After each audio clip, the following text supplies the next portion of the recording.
ने टुकड़े टुकड़े कर दिए हैं नए इंसान की उखुवत की ज़बां मोहब्बत की बयां हो जा। अब माइक पर जनाब हजरत मौलाना अब्दुल्ला सालिम साहब कमर चतुर्वेदी, आप हजरात से दरखास्त है जो हजरात खड़े हैं जहां जगह खाली है वहां बैठ जाएं और संजीदगी के साथ बैठे। इंशाअल्लाह ये आखिरी मुकर्रिर है, दुआ के साथ इंशाअल्लाह जलसे का इख्तिताम होगा। आप हजरात सब्र और इत्मीनान के साथ इतने देर से बैठे हैं, कुछ देर और जम करके बैठ जाएं, इंशाअल्लाह दुआ के साथ उठेंगे। अल्लाह ताला आपके बैठने को कबूल फरमाए, अराकीन जलसा की मेहनतों को कबूल फरमाए। जितने लोग आए हम अराकीन जलसा और महल्ला बनहरा वालों की तरफ से आप हजरात को खुश आमदीद, वेलकम और स्वागतम के पैगाम पेश करते हैं, मुबारकबादी पेश करते हैं। लिहाजा आप हजरात से और गुजारिश है थोड़ी देर जम करके बैठे, इंशाअल्लाह दुआ के साथ मजलिस से उठेंगे। अल्लाह ताला हमें अमल की तौफीक नसीब फरमाए। अस्सलामु अलैकुम वरहमतुल्लाहि वबरकातुहू। इन्नल हम्दलिल्लाहि नहमदुहु व नस्तईनुहु व नस्तगफिरुहु व नु'मिनु बिही व नतवक्कलु अलैहि व नऊज़ु बिल्लाहि मिन शुरूरि अनफुसिना व मिन सय्यिआति अअमालिना। मन यहदिहिल्लाहु फला मुज़िल्ल लहु व मन युज़लिलहु फला हादिय लहु व नशहदु अल्ला इलाहा इल्लल्लाहु वहदहु ला शरीक लहु व नशहदु अन्न सय्यदना व मौलाना मुहम्मदन अब्दुहु व रसूलुहु। अम्मा बअदु फ़अऊज़ु बिल्लाहि मिनश शैतानिर रजीम। बिस्मिल्लाहिर रहमानिर रहीम।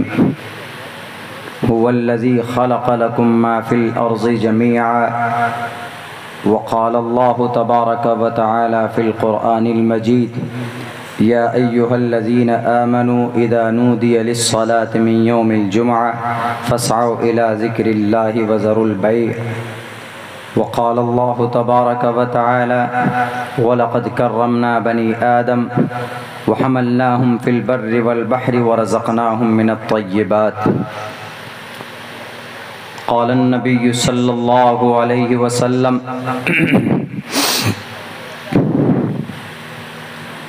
मन रआ मिनकुम मुनकरन फल्युग़य्यिरहु बियदिही फ़इन लम यस्तति फ़बिलिसानी फ़इन लम यस्तति फ़बिक़ल्बी व ज़ालिका ज़अफ़ुल ईमान। रवाहुल मुस्लिम औ कमा क़ाल अन्नबिय्यु अलैहिस्सलातु वस्सलाम।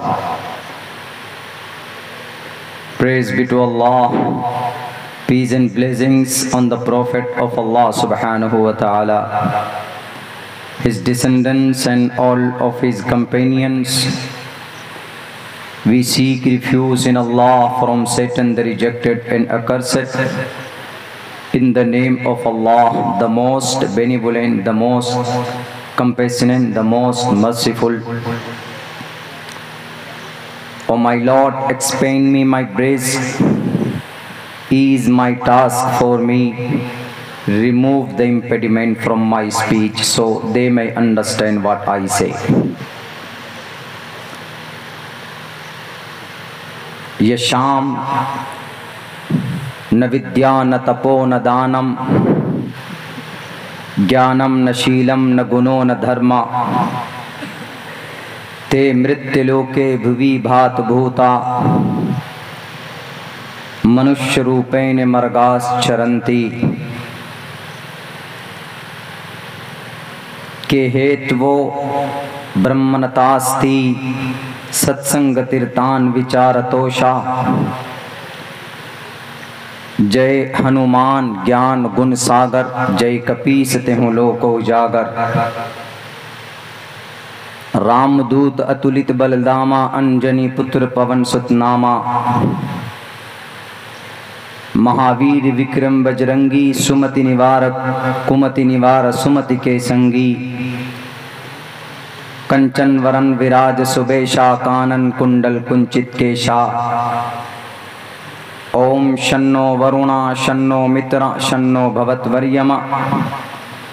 शन्ना ब्रह्मा बृहस्पति नमो ब्रह्मणे नमस्ते वायो तमेव प्रतीक्षम ब्रह्मासि। ओम शांति ओम शांति ओम शांति। सदर मुहतरम मुअज़्ज़ज़ अकाबिर उलमाए किराम, गयूर मुसलमानों, नौजवान साथियों,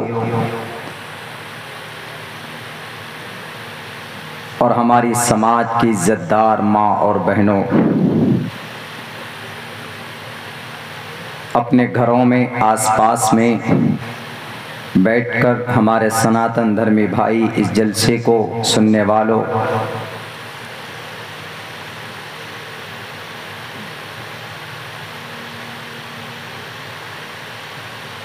मुझसे पहले बहुत मुस्तनद और मुदल्लल बातें आप लोगों के सामने सूबे उड़ीसा के मुअज़्ज़ज़ अकाबिर उलमाए किराम ने आपके सामने बात रखी, आप लोगों ने समाअत की। मेरी हैसियत एक तालिब इल्म की है। इन अकाबिर के सामने गोया ऐसा है जैसे कोई सूरज के सामने चिराग जलाने की कोशिश कर रहा हो, मगर फिर भी अपनी ज़ुबान की इस्लाह की गर्ज से अपनी बात रखना चाहता हूँ। वक्त काफ़ी हो चुका है।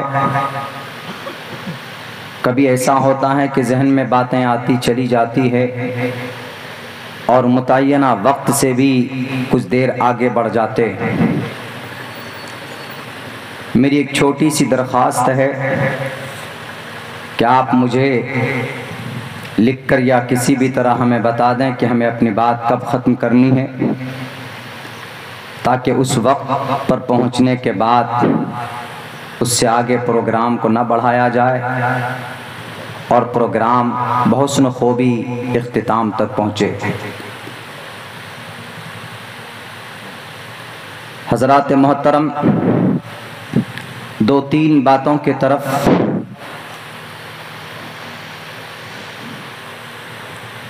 आप लोगों का तवज्जो और ध्यान चाहता हूँ।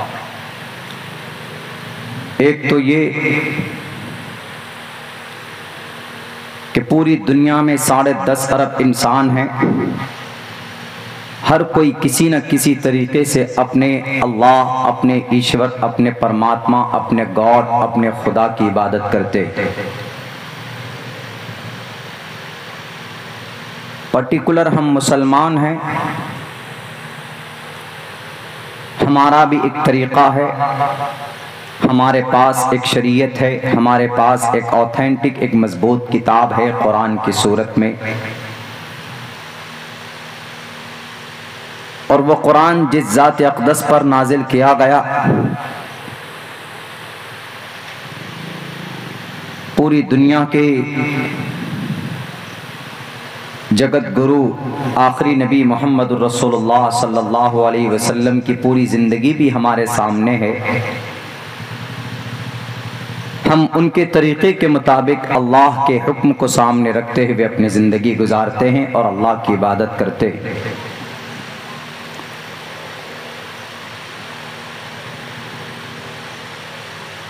मगर इससे पहले 10.5 अरब इंसानों के बीच में एक कम्युनिकेशन है, एक रिश्ता। उस रिश्ते को अल्लाह तबारक व तआला ने कुरान करीम में बयान किया है, वलक़द कर्रमना बनी आदम। दुनिया में जितने भी इंसान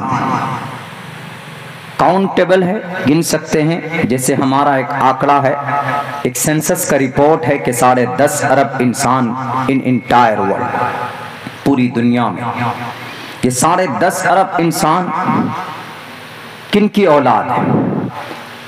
ये सब के सब आदम की औलाद है, सब के सब।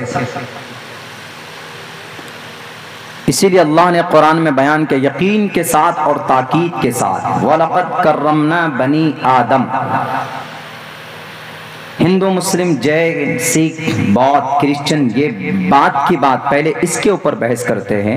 वलक़द कर्रमना बनी आदम, हमने इब्ने आदम को, आदम की औलाद को, आदम के बेटों को, उनकी जनरेशन को हमने इज्जत से नवाजा है। यानी इस ज़मीन पर बहैसियत इंसान अल्लाह ने तमाम मखलूक़ात के ऊपर इंसानों को इज्जत दी है, एहतराम और फजीलत से उनको नवाजा। सबसे in all creatures of the world, दुनिया के तमाम मखलूक़ात में सबसे बेहतर अगर कोई मखलूक है तो वो इंसान, अशरफुल मखलूक़ात। कुरान करीम की दूसरी जगह सूरह 3 आप पढ़ेंगे तो वहां पर भी अल्लाह तबारक व तआला का वाज़ेह इरशाद मिलता है, वलक़द खलक़नल इंसान फ़ी अहसनि तक़वीम, कि हमने इंसान को बेहतरीन सांचे में ढाला है, खूबसूरत बनाया है उसको, इंसान को। वहां इब्ने आदम और यहाँ पर इंसान। मुस्लिम, मोमिन, हिंदू, क्रिश्चियन, जैन, बौद्ध, सिखिज्म, कन्फ्यूशनिज्म, आशूरियो, इनका मेंशन नहीं है।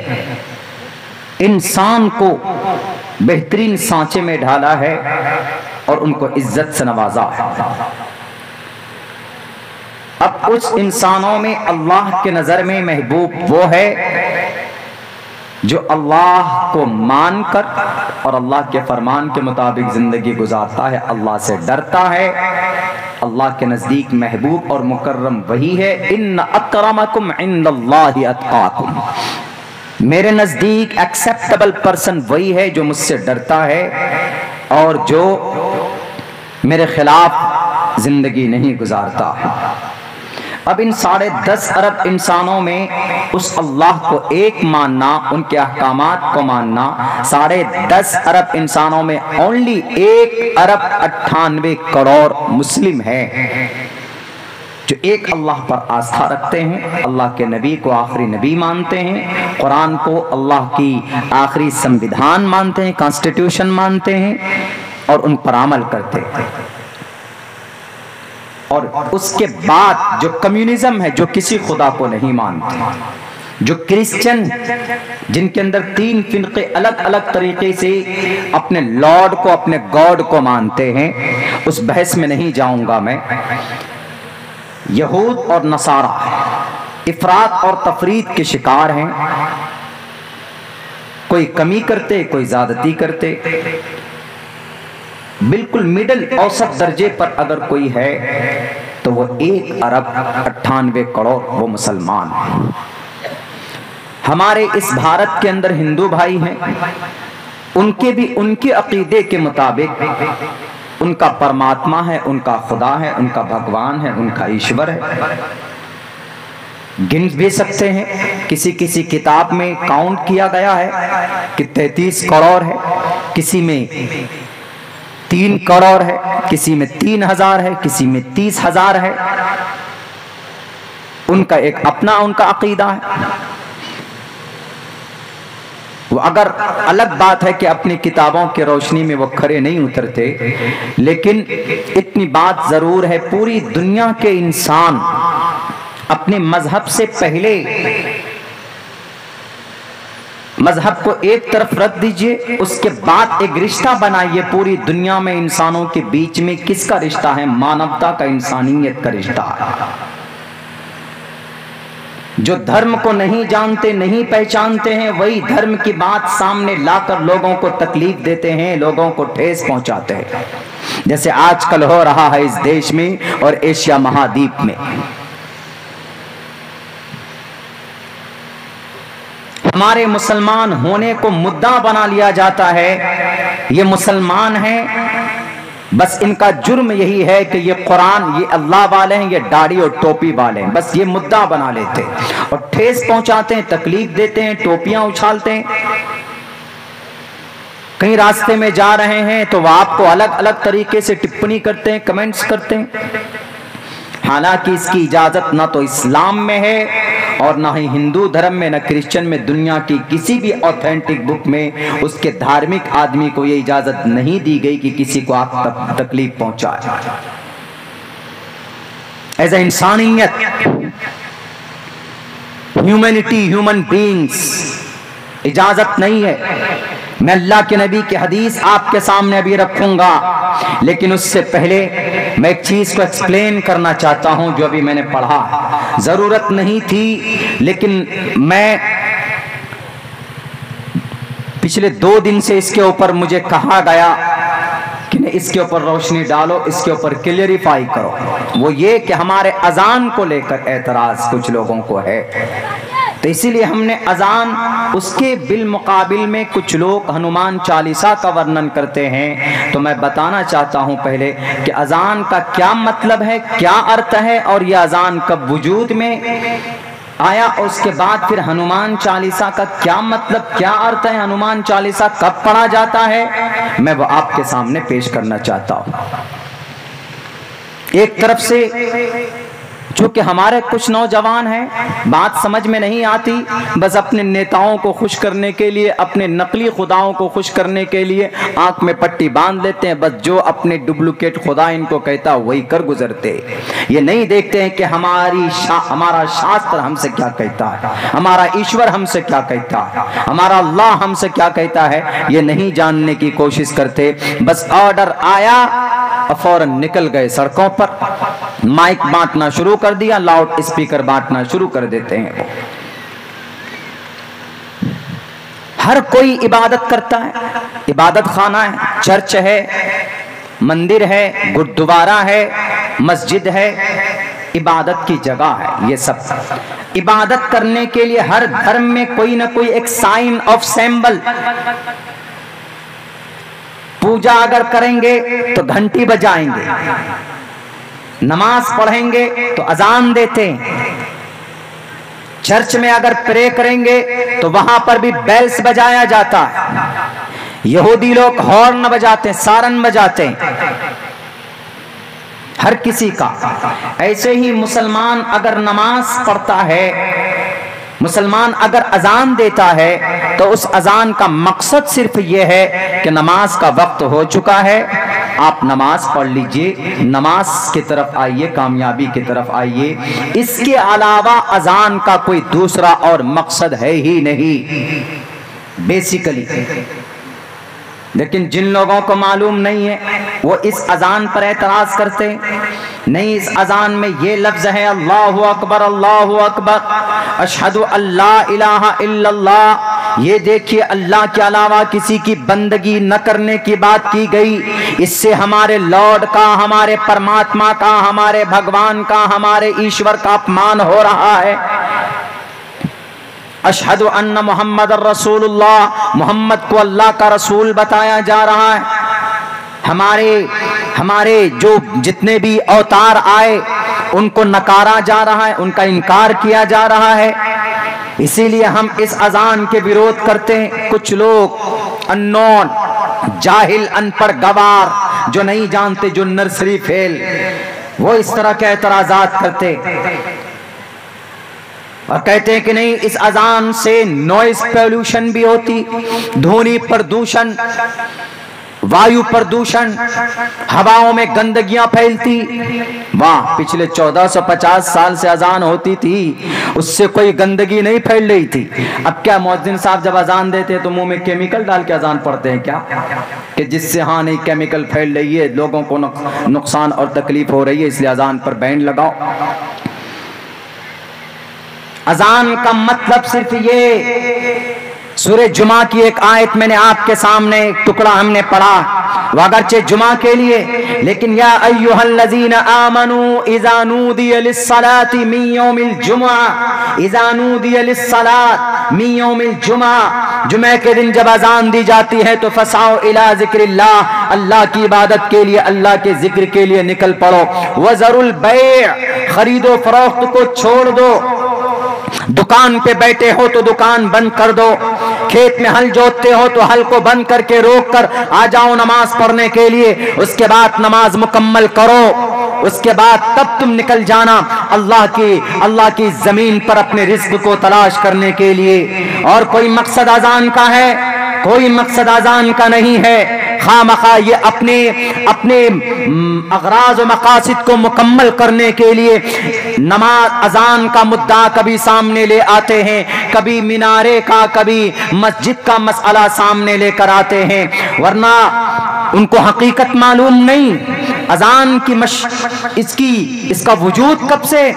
जब बड़ी तादाद सहाबाए किराम की हो गई मदीनतुल मुनव्वरा में, तो अल्लाह के नबी अलैहिस्सलातु वस्सलाम ने एक मशवरा, एक मीटिंग के तौर पर सहाबाए किराम को बुलाया कि आओ अजान, ये नमाज कैसे पढ़ें, लोगों को कैसे इन्फॉर्म करेंगे, अजान की शुरुआत कब से, मैं वो बताता हूं। मेरी तकरीर शायद रिकॉर्ड हो रही है ताकि उन लोगों को भी पता चले कि मुसलमानों जो अजान देते हैं इस अजान की शुरुआत कब से। अल्लाह के नबी अलैहिस्सलाम ने सहाबा से मशवरा किया कि नमाज के लिए कैसे लोगों को बुलाएं। तो कुछ सहाबा ने कहा कि अल्लाह के नबी झंडा बुलंद कर देंगे, अजान का नमाज का वक्त होगा तो नमाज की अदायगी के लिए झंडा तोलन कर देंगे, तो उस झंडे को देखकर लोग नमाज पढ़ने आएंगे। किसी सहाबी ने कहा कि अल्लाह के नबी आग रोशन करेंगे, आग देखकर लोग देखेंगे कि नमाज का वक्त हो गया, नमाज पढ़ने आएंगे। किसी सहाबी ने कहा कि नहीं अल्लाह के नबी, हम लोग नरसंघा बजाएंगे भोंपू की शक्ल में। किसी ने कुछ मशवरा दिया, किसी ने कुछ मशवरा दिया। तो अल्लाह के नबी अलैहिस्सलाम ने ये कहा कि नहीं, ये सारी चीजें किसी न किसी से मेल खाती है, इसके ऊपर गौर करो, इसके ऊपर फिक्र करो। वो मीटिंग बर्खास्त हो जाती है, लेकिन सहाबाए किराम को एक चिंता हुआ कि हम लोग नमाज कैसे पढ़ने जाएंगे, ऐसी कौन सी तरतीब बेहतर होगी कि जिससे हम, किसी ने कहा कि घंटी बजाया जाए, घर घर जाकर के घंटी बजाएंगे, ये भी पॉसिबल नहीं था, ये भी मुमकिन नहीं था। तो आप अलैहिस्सलातु वस्सलाम ने एक फिक्र दे दी सहाबाए किराम को कि देखो, जाओ अपने दिमाग में बिठाओ कि कैसा कैसा सोल्यूशन होना चाहिए कि नमाज के वक्त में, ताकि टोटल सहाबाए किराम को इन्फॉर्म करें और वो नमाज आकर पढ़ें। तो सब लोग घर गए। एक सहाबी जिनका नाम अब्दुल्लाह बिन ज़ैद बिन अब्द रब्बिही रज़ियल्लाहु ताला अन्हु, वो जब अपने बिस्तर पर लेटते हैं तो अभी आधी नींद थी, मुकम्मल नींद भी नहीं थी, आधी नींद थी। तो आधी नींद थी तो वहां पर उनके बड़े बेटे रिवायत करते हैं कि वो एक नाकूस वाला आया, नाकूस बेचता हुआ, कि उन्होंने कहा, हजरत अब्दुल्ला ने कहा कि भाई सुनो, मुझे जरा ये नाकूस खरीदना है। कहा कि क्या करोगे? कहा कि अल्लाह के नबी बहुत ज्यादा मुतफक्किर हैं कि हम नमाज के लिए लोगों को कैसे बुलाएंगे, ये नाकूस तुम दे दो, नमाज के वक्त में हम बजाएंगे, लोगों को इन्फॉर्म और खबर होगी, वो नमाज के लिए आ जाएंगे। तो उस आदमी ने कहा, सपने में, ख्वाब में ये बात हो रही, उस आदमी ने कहा कि इस नाकूस से बेहतर है अगर कोई और नुस्खा बता दूं मैं तुम्हें, जो तुम्हारे नमाज को जमा करने के लिए सबसे बेहतर होगा। उन्होंने कहा बताओ। उन्होंने कहा कि ये कलिमात याद करो, ये कलिमात, अल्लाहु अकबर अशहदु अल्ला इलाहा इल्लल्लाह अशहदु अन्ना मुहम्मदर रसूलुल्लाह, हय्या अलस सलाह हय्या अलस सलाह हय्या अलल फलाह, अल्लाहु अकबर ला इलाहा इल्लल्लाह। दो मर्तबा ये कलिमात कहे जाते हैं। मैंने एक बात कही, एक बार कही, तो ये अल्फाज याद करो। ये अल्फाज उनको याद हो गए। कुछ दूर चलने के बाद उन्होंने कहा सुनो, फिर आए तो इकामत, उन्होंने कही कि अजान के बाद जब इकामत, नमाज से पहले ये इकामत के जो अल्फाज हैं वो फिर उनको सिखाए। उन्होंने कहा कि ये कहना ये ज्यादा बेहतर है नाकूस बजाने से।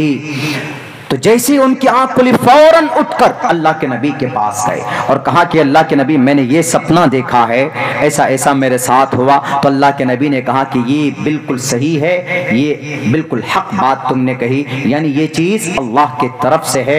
अल्लाह के नबी अलैहिस्सलाम फौरन पहचान गए कि अल्लाह की तरफ से वही के जरिए से जिस मसले पर हम लोग कल से मुतफक्किर थे, गौर और फिक्र कर रहे थे, तो अल्लाह तबारक व तआला ने एक रास्ता निकाला है। उसी मेहनत और मशक्कत की बुनियाद पर एक रिजल्ट सामने निकल कर आया। अल्लाह के नबी अलैहिस्सलाम ने कहा कि अब्दुल्ला जाओ बुला कर लाओ बिलाल हबशी को। बिलाल हबशी बुलाए जाते हैं, एक गुलाम को बुलाया जाता है, एक काले बदसूरत शक्ल वाले एक इंसान को, एक सहाबी को बुलाया जाता है, एक इथोपियन को बुलाया जाता है। हबशे का आज का नाम इथोपिया, इथोपियन स्लेव्स बिलाल हबशी को बुलाया जाता है। वहाँ और भी सहाबा थे, बड़े बड़े किबार सहाबा किराम थे, लेकिन किसी को अल्लाह के नबी ने नहीं बुलाया, बल्कि कहा कि बिलाल को बुला कर लाओ, चूंकि उनकी आवाज बड़ी बुलंद है और बहुत खूबसूरत आवाज। बिलाल हबशी लाए गए। बिलाल हबशी को कहा कि तुम वैसा ही कहो जैसे अब्दुल्ला बिन ज़ैद बिन अब्द रब्बिही तुमको सिखाए। बिलाल हबशी सीख गए। रावी कहते हैं फअज़्ज़न बिलाल, बिलाल हबशी रज़ियल्लाहु ताला अन्हु ने अजान दी। वहां से इस अजान की शुरुआत है। किसी जंग के मैदान में अजान का वजूद नहीं हुआ, और अजान के अल्फाज यही हैं, अल्लाहु अकबर अल्लाहु अकबर, मतलब अल्लाह सबसे बड़ा, अल्लाह सबसे बड़ा। अशहदु अल्ला इलाहा इल्लल्लाह, मैं गवाही देता हूं इस बात की कि अल्लाह के सिवा कोई माबूद नहीं। तीसरा सेंटेंस है अशहदु अन्न मुहम्मदर रसूलुल्लाह, मैं गवाही देता हूं इस बात की कि मोहम्मद अल्लाह के रसूल हैं। और चौथा जुमला है हय्या अलस्सलाह, आओ, हय्या बमाना इति आओ, लस्सलाह नमाज की तरफ, हय्या अलल फलाह, आओ कामयाबी की तरफ। अल्लाहु अकबर अल्लाहु अकबर, अल्लाह सबसे बड़ा, अल्लाह सबसे बड़ा, ला इलाहा इल्लल्लाह, अल्लाह के सिवा कोई माबूद नहीं। अगर तुम्हें जर्रा बराबर तुम्हारा ज़मीर जिंदा है, मैं दुनिया के तमाम प्रोफेसर से, मैं दुनिया के तमाम विद्वानों से पूछना चाहता हूं, इन नालायक नाहंजारों के जिनके जुबान में ताले लगे हुए नहीं है, मैं इनसे भी पूछना चाहता हूं, आप अपने राजनेताओं को खुश करने के लिए टीवी के डिबेट पर अजान के अंदर बुराई तो निकाल सकते हो, लेकिन मुझे बताओ शुरू से लेकर आखिर तक अजान के कौन से कलिमात के अंदर जिसका माना गलत हो। तो आज अब्दुल्ला चीख चीख कर कहेगा कि अजान का ये लफ्ज गलत है, इसको निकाल दिया जाए। अगर अजान के अंदर कोई पैगाम दिया गया है तो उस ईश्वर का दिया गया कि अल्लाह सबसे बड़ा, अल्लाह सबसे बड़ा। अल्लाहु अकबर अरबी में है, इसी को हमारे हिंदू भाई पढ़ते हैं, देव महान अद्धा देव महान वसुर दयामान। एक भी अजान का जुमला गलत नहीं हो सकता। मैं ये चैलेंज करता हूं दुनिया के तमाम विद्वानों को कि आप दिखा दीजिए कि अजान के अंदर कहीं पर भी ऑब्जेक्टिव, नॉन ऑब्जेक्टिव, साइंटिफिकली अगर ये नुकसानदेह है तो अजान को बैन कर दिया जाएगा, अजान नहीं दी जाएगी। लेकिन कयामत तो आ सकती, अजान के एक लफ्ज से लेकर दूसरे लफ्ज तक, दूसरे से लेकर तीसरे तक, आखिर तक अजान के जुमले में आप कहीं पर भी कोई कमी कोताही नहीं निकाल सकते। क्यों? क्योंकि अजान में अल्लाह की तारीफ की गई है और एक अल्लाह की इबादत के लिए लोगों को जमा करने के लिए ऐलान के तौर पर यह ऐलान किया जाता है, अजान दी जाती। और कोई मतलब है अजान का? कोई मतलब तो नहीं है, कोई मकसद भी नहीं है। अब रही बात ये कि हमारे हिंदू भाई ये करते हैं कि अजान होती है, आजकल के डेट में बहुत ज़्यादा ये चल पड़ा है। अभी मुंबई में देखेंगे आप, वहाँ पर एक बहुत बड़े नेताजी, मैं नाम नहीं लूँगा, दूसरी जगहों के ऊपर हमने नाम लिया है, वो एकदम जैसे अजान होती है वो भी शुरू हो जाते हैं। अच्छी बात है भाई, हमारी अजान की वजह से आपको आपका परमात्मा याद आ रहा है तो बहुत खुशी की बात है। हम लोगों को किसी से कोई एतराज़ नहीं है, हम अपनी इबादत करते हैं, आप भी अपनी इबादत कीजिए। हम अजान पढ़ते हैं, आप हनुमान चालीसा पढ़िए, लेकिन हम अजान पढ़ते हैं तो हमारा अल्हम्दुलिल्लाह हर मुसलमान बता देगा कि अजान का क्या मतलब है, बता सकता है। लेकिन आप हनुमान चालीसा पढ़ते हैं मेरे हिंदू भाइयों, हनुमान चालीसा का अर्थ आपको मालूम नहीं, सिर्फ पढ़ लेते, कहीं से कहीं तक कंपेयर नहीं अजान का हनुमान चालीसा का। जय हनुमान ज्ञान गुण सागर, जय कपीसते होलो को जागृतनामा, अंजनी पुत्र पवन सुतनामा, महावीर विक्रम बजरंगी, कुमति निवार सुमति के संगी, कंचन वरन विराज सुबेशा, कानन कुंडल कुंचित केशा। याद नहीं होगा आपके बड़े बड़े गुरुओं को, कहीं कहीं पर तो हनुमान चालीसा की जगह गायत्री मंत्र पढ़ रहे हैं, यानी जहां अजान पढ़ना हो कुल वल्लाह पढ़ रहे हैं। कोई भी मुअज्जिन साहब अगर अजान की जगह पे वो सूरह फातिहा शुरू कर दे, लोग कहेगा कि पागल हो गए, अजान का टाइम है सूरह फातिहा क्यों पढ़ रहे हैं। ऐसा अदावत में ये हनुमान चालीसा है जिसको पढ़ रहे हैं, हनुमान चालीसा का बहुत अच्छा एक मतलब है, एक पैगाम है। हिंदू भाइयों को मालूम नहीं तो मैं बता देता हूँ कि हनुमान चालीसा के अंदर एक व्यक्ति की, एक अंजनी पुत्र यानी बिना माँ बाप के पैदा हुए श्री हनुमान चंद्र जी का वर्णन है, उनके सिफात को बयान किया गया। जय हनुमान ज्ञान गुण सागर। हनुमान चंद्र जी शॉर्टकट में सुखदेव वानर का एक सेना था, एक बड़ा बलशाली था। जब सीता मैया का अपहरण हुआ तो रामचंद्र जी सुखदेव के पास गए, शॉर्टकट में बता रहा हूं, उनको कहा कि हमको हमारी मदद चाहिए, हमारी बीवी को कोई उठा के लेके गया तो सुखदेव ने हनुमान को दिया था श्री रामचंद्र जी को। तब जाकर ये रावण में गए और फिर रावण से लंका में गए, रावण का मुकाबला किया। बड़ी लंबी चौड़ी एक कहानी, तो उन्हीं की सिफात को बयान किया गया। जय हनुमान ज्ञान गुण सागर, जय हो हनुमान जी, यानी आप आबाद रहें, आपका ही जय जय हो, आपका ही जय जयकार हो। जैसे यहाँ भी आप नारा लगा रहे थे, मौलाना अब्दुल्ला सालिम जिंदाबाद, मुफ्ती अशरफ साहब जिंदाबाद, लगा रहे थे नारे तकबीर, अल्लाहु अकबर लगा देते हैं इस तरीके से जैसे बोलते हैं।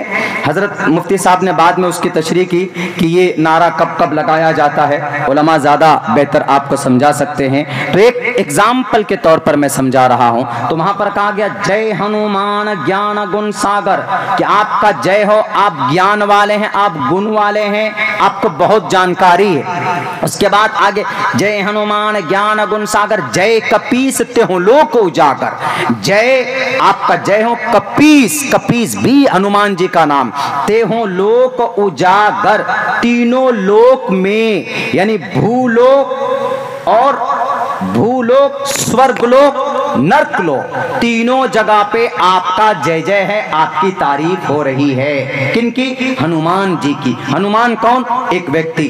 दूसरे लाइन में बयान किया रामदूत अतुलित बलदामा, राम के मददगार, अतुलित बलदामा, बलशाली थे, बड़ी ताकत थी उनमें। उनकी किताबों के हवाले से मैं बोल रहा।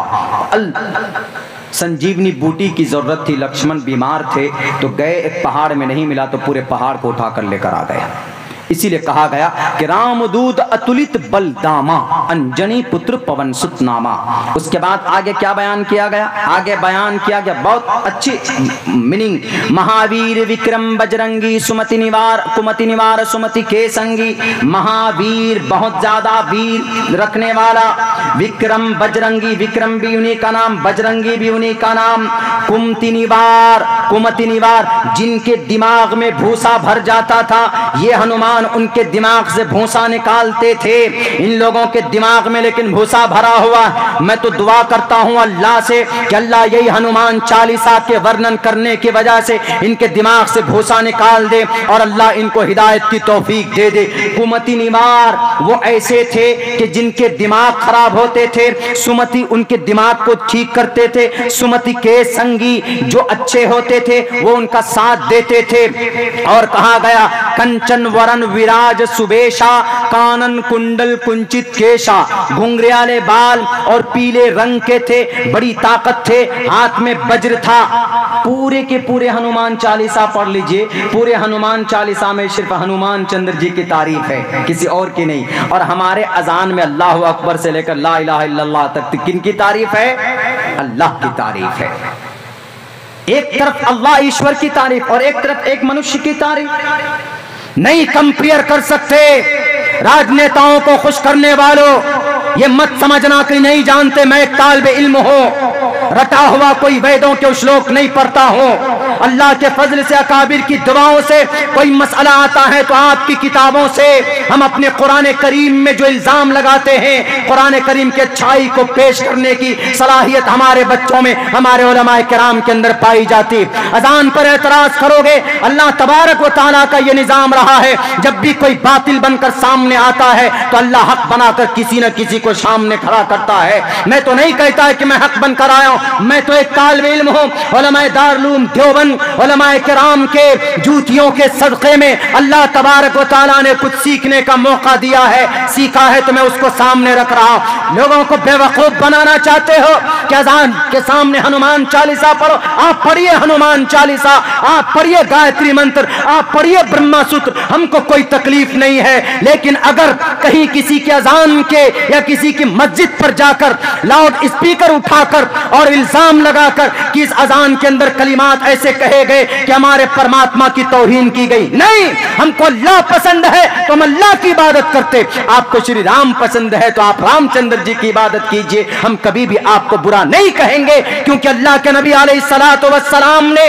हमें यह तालीम नहीं दी है, कुरान ने हमें यह पैगाम नहीं दिया है। कुरान से आपको अदावत है। देखो कुरान कहता है वलक़द कर्रमना बनी आदम। अगर इस धर्म के, इस जमीन के ऊपर अगर कोई राम को मानने वाला है, कोई रहीम को मानने वाला है, कोई भगवती माँ को मानने वाला है, कोई ईसा को मानने वाला है, कोई मूसा को मानने वाला है, कोई गुरु नानक को मानने वाला है, कोई गौतम बुद्ध सिद्धार्थ को मानने वाला है, कोई कन्फ्यूशनिज्म को मानने वाला है। तो अल्लाह कहता है कि हमने सबको इज्जत दी है। किसी मुसलमान को यह इजाजत नहीं है कि किसी के ऊपर कुफ्र का फतवा लगाए या किसी रामचंद्र जी के भक्त को कोई मुसलमान बुरा भला कहे। हमारा कुरान, हमारी शरीयत इसकी इजाजत नहीं देता। अल्हम्दुलिल्लाह हम आज तक इस पर अमल पैरा है।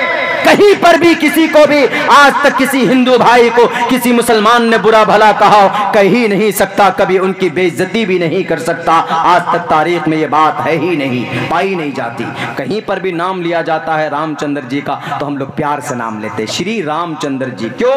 हिंदू भाइयों के एक महान मर्यादा पुरुषोत्तम का नाम। अगर कोई मुस्लिम बच्चा उसकी अपमान करता है तो गलत है। हमारे इस्लाम में इसकी परमिशन नहीं, इसकी इजाजत नहीं। हमारे इस्लाम के अंदर इतनी अच्छी अच्छी बातें कही गई कि आप सोच नहीं सकते। अल्लाह के नबी अलैहिस्सलातु वस्सलाम ने यूं कहा अपने पड़ोसी के लिए, हमारे इस देश में जितने भी हिंदू भाई पड़ोसी हैं, यूं कहा कि ला यदखुलुल जन्नत मन ला यअमनु जारुहु बावाइक़हु। साफ लफ्जों में कहा कि वो मोमिन वो जन्नत नहीं जा सकता, वो जन्नत नहीं जा सकता जिसका पड़ोसी उसके जुल्म से, उसके परेशानी से महफूज ना हो, वो कभी भी जन्नत नहीं जा सकता। ला यदखुलुल जन्नत मन ला यअमनु जारुहु बावाइक़हु।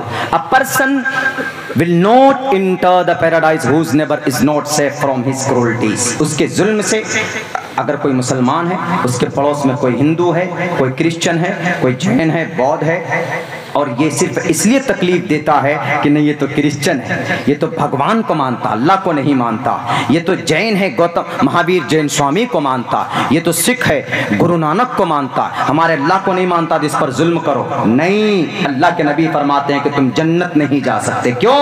वो तुम्हारा पड़ोसी है, उसको समझाओ। तुम नहीं समझता है तो उसके हाल पर छोड़ दो, उसके लिए दुआएं करो, उसकी हिदायत की दुआ करो। तुम पर कोई अधिकार नहीं है कि तुम उसके ऊपर जुल्म ज़्यादती करो। ये हमारे नबी की, देखिए हमारी नबी की दरिया दिली, हमारे नबी का ये सिद्धांत है। इस्लाम को बदनाम करने से पहले नबी के सिद्धांतों को पढ़ने की कोशिश करो। ला यदखुलुल जन्नत, जन्नत नहीं जाएगा, मल्ला यअमनु जारुहु बवाइक़हु, पड़ोसी महफूज ना हो। A person will not enter the paradise. Future का सेंटेंस, फ्यूचर का हेल्पिंग वर्ब इस्तेमाल किया गया।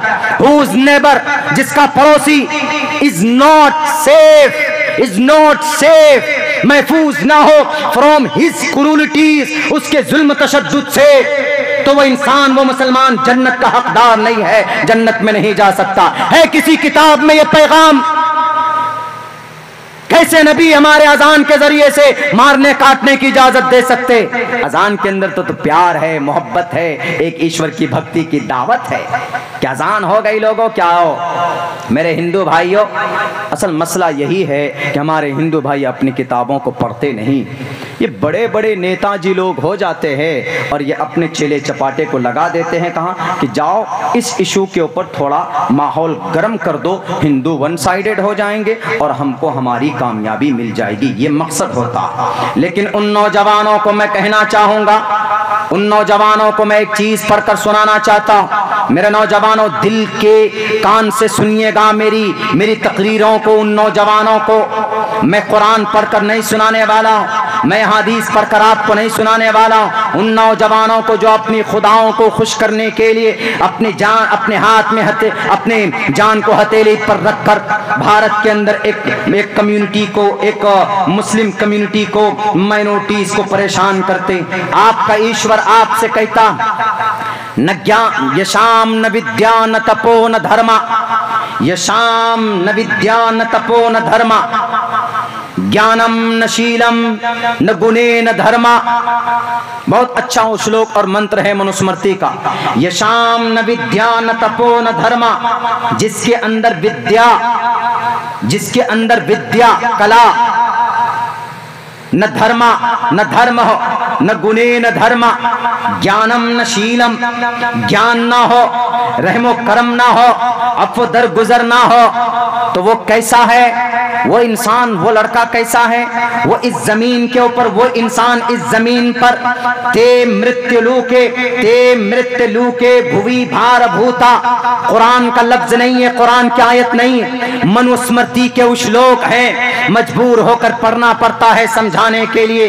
भुवि भार भूता ते मृत्यु लोके भुवि भार भूता ते, याद रखो मृत्यु लोके, मरने के बाद, भुवि भार भूता, तुम इंसानी रूप में जानवर बनकर जानवर हो, तुम इंसानी रूप में मरने के बाद, और इस जमीन पर भी मनुष्य रूपेण मर्गाश चरंती, मनुष्य की शक्ल में, इंसान की शक्ल में जानवर बनकर तुम मृत्यु लोक में हो और तुम भूलोक में हो। यानी इस जमीन पर भी अगर आप में रहमो करम नहीं है, अगर आप में ज्ञान नहीं है, अगर आप में जानकारी नहीं है, अगर आप में दरिया दिली नहीं है, तो ऐसी जमीन पर, तो ऐसा इंसान इस जमीन के ऊपर एक बोझ बनकर है, क्योंकि वह अपने ईश्वर को नहीं जानता, वह अपने अल्लाह को नहीं जानता। तो इस जमीन पर आया ही किस लिए था?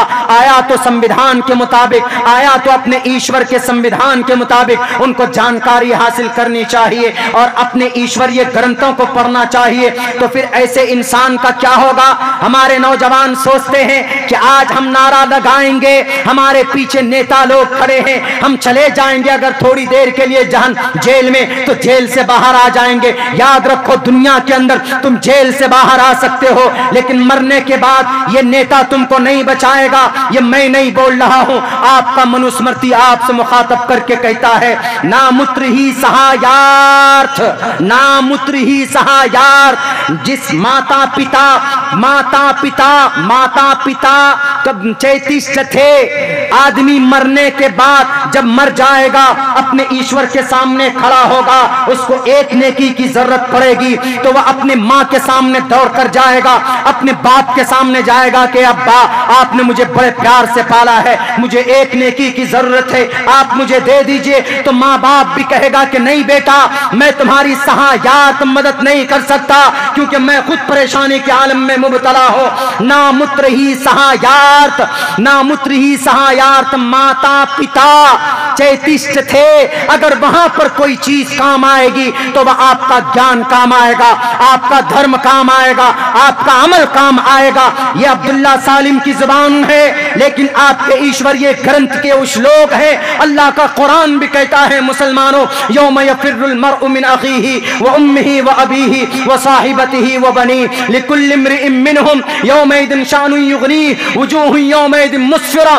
ज़ाहिकतुन मुस्तबशिरा व वजूहुन यौमइदिन अलैहा गबरतुन तरहकुहा क़तरा उलाइका हुमुल कफ़रतुल फजरा। जब क़यामत कायम होगी, या अय्युहन नासु इत्तक़ू रब्बकुम इन्न ज़लज़लतस साअति शैउन अज़ीम। जब क़यामत आएगी तो एक हवा चलाई जाएगी, आप देखेंगे उस हवा के अंदर लोगों को कि बेहोशी के आलम में, लेकिन वो हवा वो बेहोशी नहीं होगी, वो अल्लाह तबारक व तआला की तरफ से एक गिरफ्ती होगी, एक पकड़ होगी। जब अल्लाह तबारक व तआला क़यामत कायम करेगा, हश्र का मैदान बर्पा होगा, हर इंसान नफ्सी नफ्सी के आलम में मुब्तला होगा, बाप बेटे जमा हो जाएंगे, भाई बीवी माँ बहन सारे रिलेटिव्स जमा होंगे, हर इंसान अपने अपने अमल के हिसाब से, अपने अपने गुनाहों के एतबार से पसीने के अंदर डूबा हुआ होगा। कोई टखने तक, कोई कमर तक, कोई छाती तक, कोई नाक तक डूबा हुआ होगा। वहां कोई किसी का पुरसान हाल नहीं होगा। अल्लाह का कुरान कहता है, अल्लाह का कुरान साफ लफ्जों में कहता है,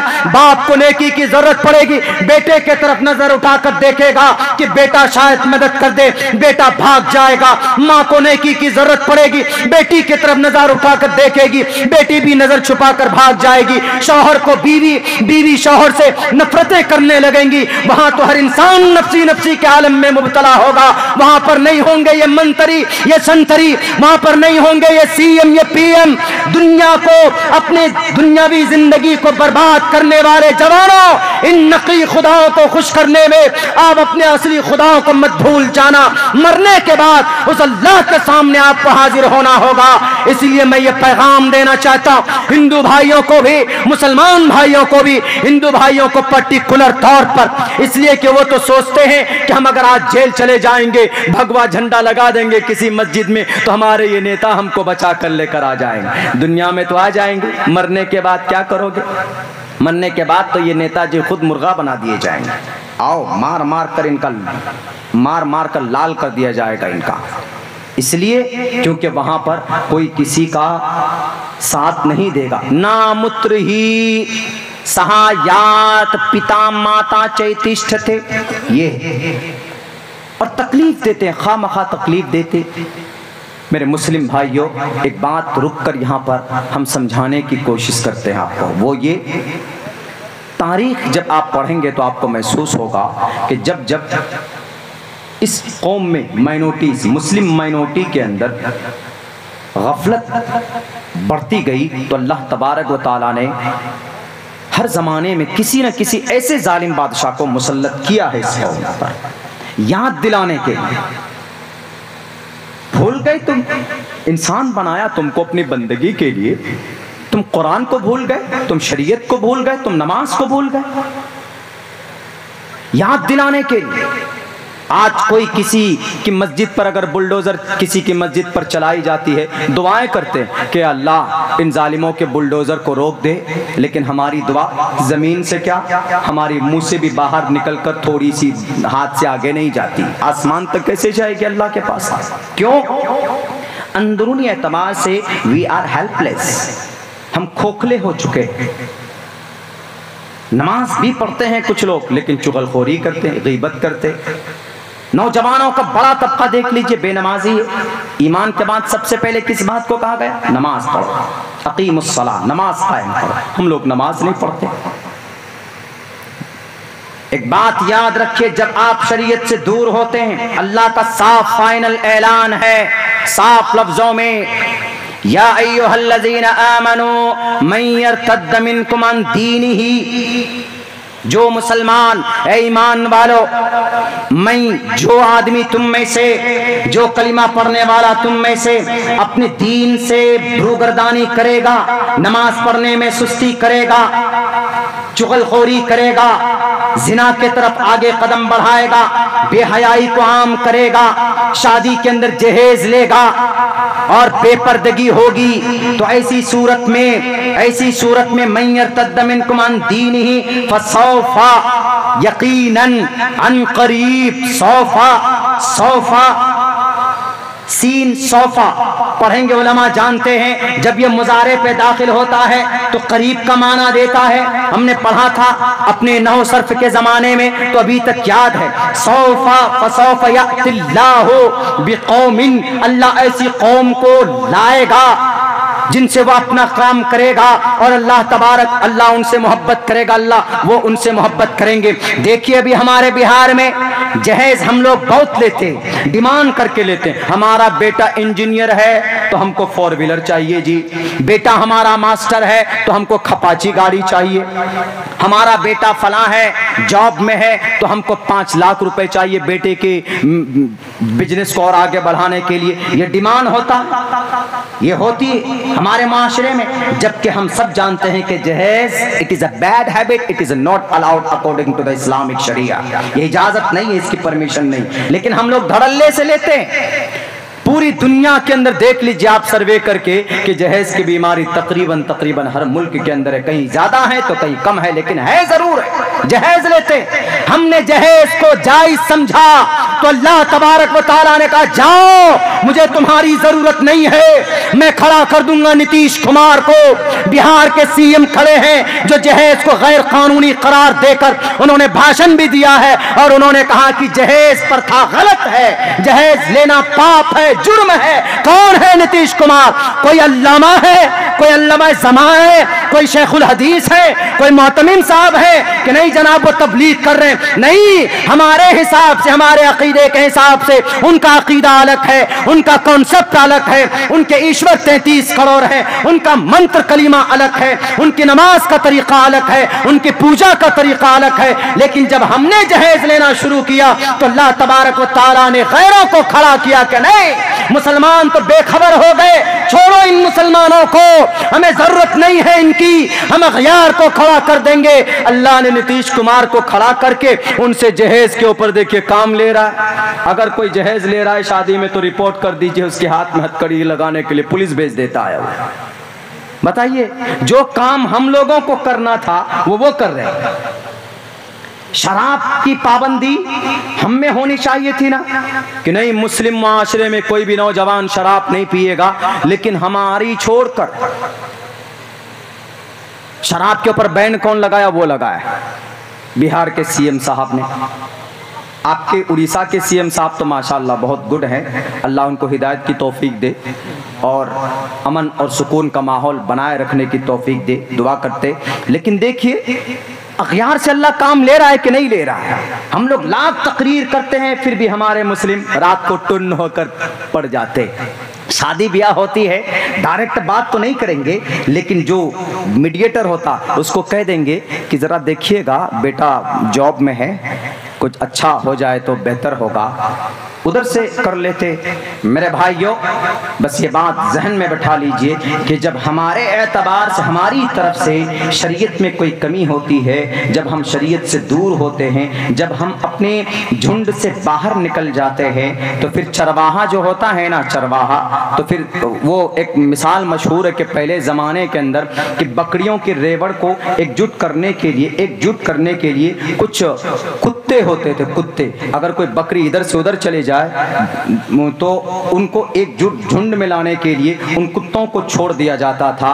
तो ये उसी मिसाल के मानिंद है। आज जो हमारी मस्जिदों में बुलडोजर चल रही है, आज जो हमारे अजान पे पाबंदी लग रही है, तो आप क्या सोच रहे हैं? इनको अल्लाह के तरफ से मुसल्लत किया। क्यों मुसल्लत किया है? अजान होती है, मस्जिदें खाली होती हैं। अजान हो जाने के बाद भी नौजवान बैठकर मोबाइलों में या तो सेल्फी लेंगे, नौजवान या तो बैठकर वो पुड़िया खाएंगे। नौजवानों को, उनको पता नहीं हमारे नौजवानों को कि भाई वजू में कितने फ़र्ज़ है। पूछ लीजिए कि भाई कितने फ़र्ज़ है वजू में, नहीं बताएंगे। गुस्ल में कितने फ़र्ज़ नहीं बताएंगे। बड़े बड़े हट्टे गट्टे नौजवान जिनकी शादी हो चुकी है, जो प्राइवेट वक्त गुजारते अपने बीवी के साथ, सुबह उठते हैं, नहाने का क्या तरीका वो भी नहीं जानते। उलमा बैठे हुए, गुस्ल के जो फराइज अगर अमल नहीं करोगे, कोई एक फर्ज रह जाएगा तो यू आर अनकम्प्लीट, आप नापाक हैं। पूरे 1000 लीटर का टंकी सर पर क्यों ना डाल लो आप, लेकिन अगर प्रोसेस में जाकर नहीं करोगे, तरीक़े तरतीब को अदा नहीं करोगे, तो क्या आप पाक हो जाएंगे? नहीं जानते। दूसरे नंबर की जिम्मेदारी दी थी अल्लाह ने नमाज पढ़ने की। हमारी मस्जिदें आबाद नहीं होती, हमारे मस्जिदों के अंदर अजान तक नहीं होती जनाब। कई जगह पे जाना हुआ है, सफर में जाते रहते हैं, देखते हैं हालतें ऐसी, अजान हो गई है, पूरी की पूरी मस्जिदें खाली है, फजर के अंदर कोई नमाज पढ़ने वाला नहीं, कोई अजान देने वाला नहीं। 1-2 आदमी आते हैं, नमाज पढ़कर चले जाते हैं। याद रखो मेरे नौजवानों, मेरे मुस्लिम भाइयों, अगर आपकी मस्जिदों में आज कोई बुलडोजर चलाता है तो ये हमारे गुनाहों का नतीजा है। ज़हरल फसाद फिल बर्रि वल बहरी बिमा कसबत ऐदिन नास, तुम्हारे करतूत की वजह से, लोगों के गुनाहों की वजह से, आमाल बद की वजह से फसाद पैदा होता है ये खुश्की में और समंदर के अंदर। इसलिए अपने आमाल को सुधारने की कोशिश करो। नौजवानों, अपनी जिंदगी के अंदर तब्दीली लाने की कोशिश करो।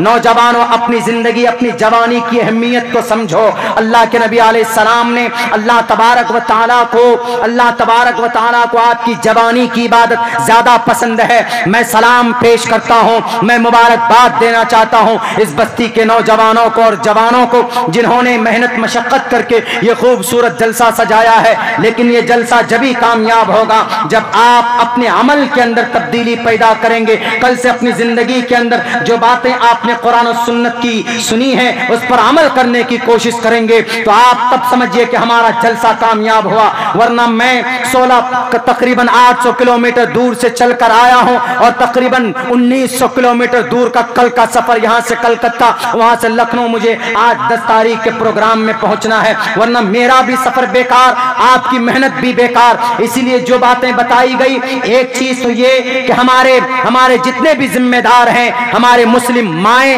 और मुस्लिम हमारे जिम्मेदार जो किस्म के लोग हैं, दानिश्वर लोग हैं, वो अपने घरों के अंदर, अपने समाज के अंदर जहेज प्रथा को खत्म करने की कोशिश कीजिए। आपका बच्चा नमाज नहीं पढ़ता है, उस बच्चे को नमाज पढ़ने की तलकीन कीजिए, उस बच्चे को नमाज पढ़ने का ऑर्डर दीजिए। इसलिए कि नमाज पढ़ेंगे तो अल्लाह से करीब होंगे। आदमी अल्लाह के सबसे ज्यादा करीब कब होता है? जब कोई नमाज पढ़ता है। क्यों?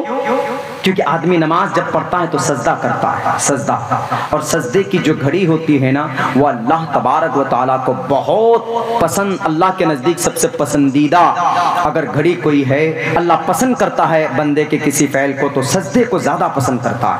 क्यों पसंद करता है? क्योंकि आदमी अपना सब कुछ झुका देता है अल्लाह के लिए। अल्लाह देखो मैं कुछ नहीं हूँ, कुछ भी नहीं हूँ, मट्टी में, नाक, पेशानी, 100 अष्ट अंग, 8 पार्ट्स ऑफ बॉडी, हाथ है, नाक है, पेशानी है और घुटने हैं और अंगूठे हैं उनके, 8 के जरिए और झुकाकर अल्लाह को वो लम्हा, वो घड़ी बहुत पसंद है कि देखो ये उद्योगपति है, ये होम मिनिस्टर है, in spite of that he get down and there all parts of bodies, कि देखो सब कुछ झुकाकर मेरे सामने सब कुछ झुका दिया है। अब अगर सजदे में जाकर, सजदे में जाएंगे और यूं बोलेंगे सुबहान रब्बियल आला, पाक है जात है हमारा वो रब जो आला है, बरतर है। अब बताइए आपकी जिंदगी के अंदर अल्लाह से जब आप दुआ करेंगे तो तब्दीली होगी कि नहीं होगी? अल्लाह के करीब होंगे कि नहीं होंगे? मेरे हिंदू भाइयों, आप अपने दिमाग में ये भूसा मत पैदा कर। उन हिंदू भाइयों को कह रहा हूं जो आज तशद्दुद की बात करते हैं, जो आज सिर्फ ये कहते हैं कि हमारा झंडा भगवा झंडा है। मुसलमानों का मजहबी क्या झंडा मुसलमानों को मालूम नहीं। आपका मजहबी झंडा क्या है? मजहबी झंडा जानते नहीं? जानते। हमारा तो एक ही झंडा, हम तो इतना जानते हैं। ज्यादातर सबको यही मालूम है कि हमारा एक झंडा है, कौन सा? तिरंगा। वो तिरंगा हमारा देश का झंडा हुआ। जैसे हिंदू भाइयों का भगवा झंडा, गेरवा झंडा उनका मजहबी झंडा, सनातन धर्मी झंडा। आप मुसलमान, आपका कौन सा झंडा? You don't know. बताऊंगा आखिर के अंदर, उससे पहले नहीं बताऊंगा। तो अल्लाह के नज़दीक होने के लिए हमारे उलमा और अहादीस में भी ये बात आई, या तो आप कुरान की तिलावत कीजिए, जब कुरान की तिलावत करेंगे तो गोया आप अल्लाह से बात कर रहे हैं। और ज्यादा करीब होना है तो रातों को तहज्जुद पढ़िए और सजदे में जाकर के दुआ कीजिए अल्लाह तबारक व तआला से कि अपने हिसाब से अरबी के अंदर या दिल ही दिल के अंदर क्या मसला क्या है, क्या तरतीब, क्या तरीका होगा, उलमा किराम ज़्यादा बेहतर बताएंगे। लेकिन मैं इतना कहूँगा कि सजदे में जब बंदा जाता है तो अल्लाह को वो अमल बहुत पसंद है। मैं हिंदू भाइयों से यूँ कहूँगा कि अगर मुसलमान सजदे में जाकर यूँ कहता है सुबहान रब्बियल आला, रुकू में जाता है तो पढ़ता सुबहान रब्बियल आज़ीम, तो आपको ये गलत नहीं लगना चाहिए। आपके ग्रंथ में प्रश्नोत्तरी, ये नई किताब आई है सामने मेरे, प्रश्नोत्तरी में लिखी है एक बात। क्या? उस प्रश्नोत्तरी में ये लिखा है के हेतु ब्रह्मगति स्थान्ति सत्संगतिर्तान विचार तोषा। अगर कोई इंसान परमेश्वर के करीब होना चाहता है तो क्या करेगा? जय श्री राम, भारत माता की जय। नहीं, ब्रह्मगति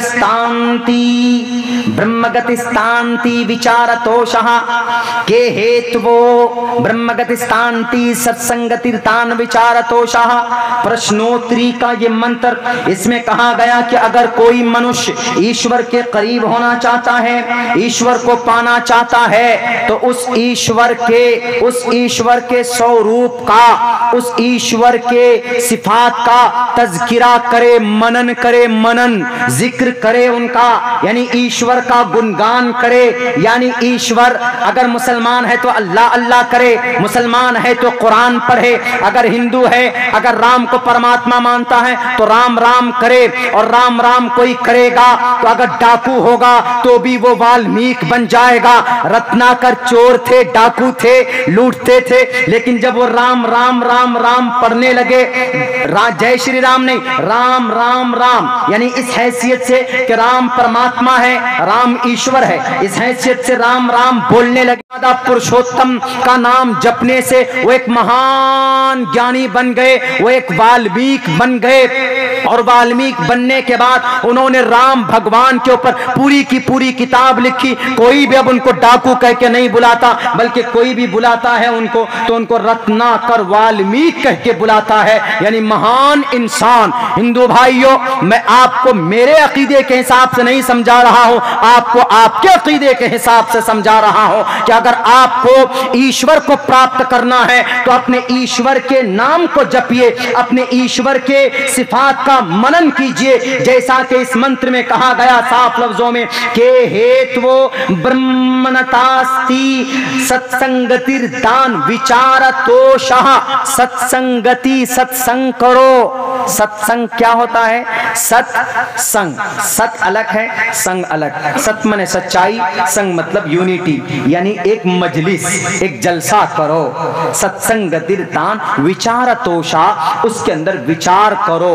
किनकी बातों को? जैसे हम लोग जलसा करते हैं तो किनका तज़किरा करते हैं? कुरान से शुरू करते हैं, नात नज़म पढ़ते हैं, उसके बाद अहादीस भी पढ़कर सुनाते हैं और शरीयत की बातें उलमाए किराम समझाते हैं। तो यहाँ पर बात कही गई सत्संगतिर्दान विचारतोषा। सत्संग करो, अच्छाई की बातें बताओ, ईश्वर के अच्छे रूप को लोगों के सामने रखो। ईश्वर एक है कि दो है कि तीन है, उनकी बातों को लोगों के सामने रखो कि ईश्वर एक है, एको देवा सर्वभूतेषु गूढ़ः।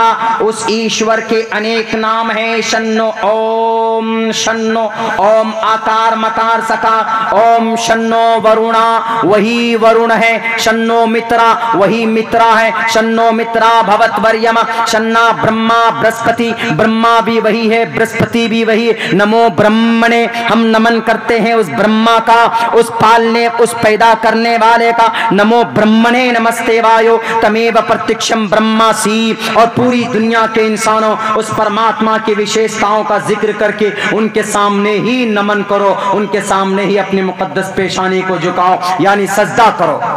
बताइए कितना अच्छा पैगाम।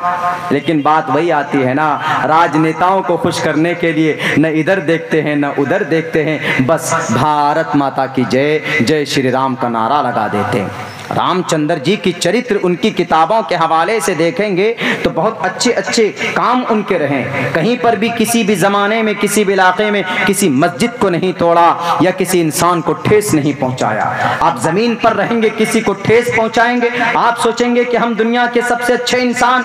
नहीं, अल्लाह के नबी अलैहिस्सलाम फरमाते हैं कि कल क़यामत में जब बंदा अल्लाह के सामने लाया जाएगा तो अल्लाह तबारक व तआला पूछेंगे, ये इब्ने आदम, अल्लाह के नबी की हदीस है, मुसलमानों से नहीं मुखातब है, या इब्ने आदम, ए हिंदुओं, ए मुसलमानों, ए क्रिश्चियनों, ए दुनिया के इंसानों, या इब्ने आदम, मैं हॉस्पिटल में बीमार था, तुम मेरी आयादत के लिए आए। अल्लाह पूछेगा बंदे से, बंदे में अब्दुल रहमान भी हो सकता है, बंदे में कुमार भी हो सकता है, बंदे में यादव भी हो सकता है, बंदे में जोसेफ भी हो सकता है, बंदे में कोई भी हो सकता है। या इब्ने आदम, अल्लाह के नबी की हदीस, लेकिन कितना अच्छा पैगाम। या इब्ने आदम, कल क़यामत में अल्लाह पूछेगा, ए इब्ने आदम इधर आओ, इंडिया के होम मिनिस्टर साहब इधर आइए, पीएम साहब, प्राइम मिनिस्टर साहब इधर आइए, मैं बीमार था कोरोना काल में, लाशों के अंबार लगे हुए थे, आप आए थे हमारी इयादत के लिए? नहीं, सिर्फ टीवी चैनल से मन की बात बोलते थे, आए थे आप मेरे पास? अल्लाह पूछेगा, परमात्मा पूछेगा। तो कहने वाला कहेगा कि अल्लाह आपको क्या जरूरत थी, आप तो अल्लाह हैं, आप तो ताकतवर थे, आप तो सर्वशक्तिमान हैं, आप तो पालनहार हैं, आप तो पूरी दुनिया को पालते हैं, पूरी दुनिया को आपने पैदा किया, आप बीमार कैसे पड़े? तो अल्लाह तबारक व तआला कहेगा कि इब्ने आदम, मैं नहीं, तुम्हारे पड़ोस में, तुम्हारे मुल्क में, तुम्हारे गांव में एक शख्स बीमार था, जो गरीब था, जो कमजोर था, जिसके पास पैसे नहीं थे, तुम मालदार थे, वो बीमार था, पैसों की वजह से वो मर गया, उसका इलाज नहीं हो पाया, उसका ट्रीटमेंट नहीं हो पाया, क्या तुम गए उसके पास? अगर तुम जाते तो मुझको तुम वहां पाते, वो मेरा बंदा था, मैं था। दूसरे नंबर पर अल्लाह कहेगा, मैं भूखा था, तुमने मुझे खाना खिलाया। मुसलमानों से सवाल नहीं होगा मेरे हिंदू भाइयों, इब्ने आदम से सवाल होगा, आदम के बच्चों से सवाल होगा कि मैं भूखा था, मुझे खाना खिलाया तुमने। तो बंदा कहेगा कि अल्लाह आप कैसे भूखे रह सकते, आप तो पूरी दुनिया को खिलाते हैं, रब्बुल आलमीन आप विष्णु हैं, आप विष्णु हैं, आप जगत गुरु, आप जगत पति थे, आप तो पूरी दुनिया को आपने पैदा किया, तो सबको आप ही खिला रहे हैं ना, तो आपको क्या जरूरत पड़ी? आप कैसे भूखे हो सकते थे? It's impossible, I can't believe you. आपको नहीं हम एतमाद कर सकते। अल्लाह कहेगा कि मैं भूखा था, तुम्हारे पड़ोस में, तुम्हारे गरीब में एक दलित था, एक कमजोर था, एक लाचार था, एक माइनॉरिटी के लोग थे। जहांगीरपुरी की कमजोर लोगों के ऊपर तुमने बुलडोजर चलाया था। मासूम बच्चे वो जूस बेच बेच कर अपने स्कूल के खर्च को पूरा करता था, लेकिन तुमने अपने अना को, अपनी सीट को जीतने के लिए तुमने अनाप शनाप ऑर्डर लाकर तुमने गरीब के झुग्गियों को तोड़ दिया था। मैं वहां पर भूखा तड़प रहा था, लेकिन तुम्हारा कोई मंत्री नहीं आया, तुम्हारा कोई संतरी नहीं आया। तो उस वक्त हमारे बंदे भूखे थे, अगर तुम उनको खाना खिलाते तुम मुझे वहां पर पाते। इससे पता चलता कि गरीबों को खाना खिलाना गोया अल्लाह को खाना खिलाना है, गरीबों की मदद करना गोया के ईश्वर की मदद करना है। इन नेताओं की बातों पर अमल मत करो। हमारे हिंदुस्तान के हमारे भोले भाले हिंदू भाइयों ये तबाह कर देगा, मरने के बाद की जिंदगी भी आपके तबाह बर्बाद कर देगा, और दुनिया के अंदर भी चैन से ये रहने नहीं देंगे आपको। अल्लाह कहेगा, तीसरा सवाल, मुझे प्यास लगी थी बहुत ज्यादा, मैं बहुत प्यासा था, तुमने मुझे पानी पिलाया। अल्लाह के वो बंदा कहेगा कि अल्लाह आप तो पूरी दुनिया को सैराब करते हैं, पानी की जरूरत पड़ती है तो आप बादल को भेज देते हैं, हमारे खेतों को सैराब करते हैं। आप तो बिस्लरी बेहतरीन रख सकते थे, आप तो शरबत पी सकते थे, आपको क्या जरूरत पड़ी? आप कुन बोल देते तो फयकून हो जाता। What is need to this thing, इसकी क्या जरूरत है? तो अल्लाह कहेगा कि नहीं, मेरा फना बंदा प्यासा था, बहुत प्यास लगी थी, प्यास की वजह से तड़प तड़प कर मर गया। कर्नाटक और फिर राजस्थान और महाराष्ट्र के कुछ इलाके में चले जाइए, वहां पर पानी कम से कम 2000, 2500, 3000 फीट नीचे पानी मिलता है। ट्रॉली पर पानी लेकर जाते हैं तब उनको पानी मैसर होता है। हम लोगों को तो पानी की फरामानी होती, आपके उड़ीसा में भी कुछ इलाकों में पानी की बड़ी किल्लत होती है, लेकिन यहाँ पर किसी को पानी दे देना ऐसे किल्लत के समय में, गोया पानी बंदे को उसने नहीं पिलाया, उसने अल्लाह तबारक व तआला को पिलाया। ये सवाल होगा कल क़यामत में। अल्लाह के नबी अलैहिस्सलातु वस्सलाम की हदीस है, यह हदीस सिर्फ मुसलमानों के लिए नहीं है, बल्कि अल्लाह के नबी अलैहिस्सलातु वस्सलाम ने यह पैगाम पूरी दुनिया के इंसानों को दिया। इब्ने आदम का लफ्ज इस्तेमाल किया, इसीलिए मैं कहा करता हूं कि भारत के हमारे जितने भी हिंदू भाई हैं कि आपके ग्रंथों के अंदर बहुत अच्छी बात कही गई। अगर आप ईश्वर का प्रिय मित्र बनना चाहते हो तो आप अपने ईश्वर के अच्छाइयों का मनन कीजिए, उनका जिक्र कीजिए, उनकी विशेषताओं को बताइए कि हमारा ईश्वर एक है, हमारा ईश्वर किसी पर जुल्म करने की बात नहीं कहता है, किसी बहन बेटी की इज्जत व आबरू उछालने की बात नहीं कहता है। वरना आजकल तो बहुत आसान हो गया, पर्दे के ऊपर मामला उठा कर ले आते हैं, अजान के ऊपर मामला उठा कर ले आते हैं, गायत्री मंत्र, ये हनुमान चालीसा को अजान के बिलमुकाबिल। हद तो जब है जब अजान दी जाती है अल्लाहु अकबर, तब फौरन शुरू कर दिया जाता है वो हनुमान चालीसा, जय हनुमान ज्ञान गुण सागर। उस वक्त आइन, उस वक्त में ये नहीं होना चाहिए, हमको तकलीफ पहुंचती। आप पढ़िए, हम तो ये कहते हैं कि आप हनुमान चालीसा डेली पढ़िए। अगर हमारे अजान पढ़ने से आपको हनुमान चालीसा पढ़ने का मौका मिला तो कम से कम समझने का भी मौका मिलेगा। जब आप समझेंगे तो खुद ब खुद देखेंगे कि यार इसके अंदर कितनी अच्छी अच्छी बातें कही गई है। पढ़िए, जैसे मुसलमान पाबंदी से, इसलिए कुछ हमारे विद्वानों ने कहा कि अच्छा हुआ मुसलमान 24 घंटे में 5 वक्त अजान देते हैं, तुम बेटे ज़्यादा नहीं, तुम 1 महीना करके दिखाओ, 1 महीना करके दिखाओ। नहीं कर पाओ, ये अमल कोई कर सकता है तो मुसलमान कर सकता है। क्यों? मुसलमान अपने अल्लाह का वफादार होता है, वफादारी करने का दूसरा नाम मुसलमान। इसीलिए मेरे मुस्लिम भाइयों, दुनिया की सबसे बेहतरीन निज़ाम कानून अल्लाह ने हमें अता किया है, हमें उसको लोगों के सामने अच्छे ढंग पर अमली एतबार से पेश करने की ज़रूरत है। तकरीर पे नहीं, सिर्फ अब्दुल्ला सालिम साहब आए, वैदों के श्लोक भी पढ़े। वैद पढ़ने का मेरा शौक़ नहीं है, वैद सिर्फ इसलिए रिसर्च करता हूँ। बहुत से लोग वैद पढ़ते हैं यूट्यूब वगैरह से या फिर गूगल से लोड करके रट कर समझते समझाते। मैं अल्लाह का फजल है, मैंने इसके ऊपर रिसर्च किया, तहकीक की, इस लैंग्वेज को हमने पढ़ा। जब भी कोई मसला इस तरह का आता है तो हम जब पढ़ते हैं उसका व्याख्या करते हैं तो हकीकत लोगों के सामने आती है। मेरा मकसद ही सिर्फ यह होता है कि हमारे हिंदू भाई जो नहीं जानते हैं ताकि उनको पता चले कि उनकी किताबों में भी अच्छी बात है, उनकी किताबों में किसी को ठेस न पहुंचाने की बात कही गई है, उनकी किताबों के अंदर किसी की इबादत खाने को तोड़ने की बात नहीं कही गई है, उनकी किताबों के अंदर जय श्री राम का नारा लगाकर तकलीफ देने की बात नहीं कही गई है। जैसे हमारे कुरान में, हमारे अहादीस में ये बातें अल्लाह के नबी अलैहिस्सलातु वस्सलाम के ज़रिए से कही गई और अल्लाह के नबी अलैहिस्सलाम ने अपने अमली एतबार से इस पर अमल करके भी दिखाया। याद कीजिए उस वक्त को, उमर फारूक रज़ी अल्लाह ताला अन्हु जब यरूशलेम जा रहे थे किसी जगह को फतह करने के लिए, अजान का वक्त होता है, अजान दी जाती है तो हजरत उमर फारूक कहते हैं कि आई वांट टू ऑफर सलाह, मैं अजान नमाज अदा करना चाहता हूँ। दुनिया वालों गौर से सुनिएगा, उमर फारूक रज़ी अल्लाह ताला अन्हु जब उधर चलते हैं तो अजान का वक्त हुआ, अजान दी गई, अजान देने के बाद नमाज पढ़ना कहाँ पढ़े, तो उस वक्त के जो क्रिश्चियन थे, उस वक्त के जो मजूसी थे, तो उन्होंने ये कहा, कोई इबादत, कोई किसी अलग कम्युनिटी के लोग थे, उन्होंने कहा कि यही अमीरुल मोमिनीन है, इनकी अदालत तो बहुत मशहूर है, इनका इंसाफ तो बहुत मशहूर है, आज देखने का मौका मिला।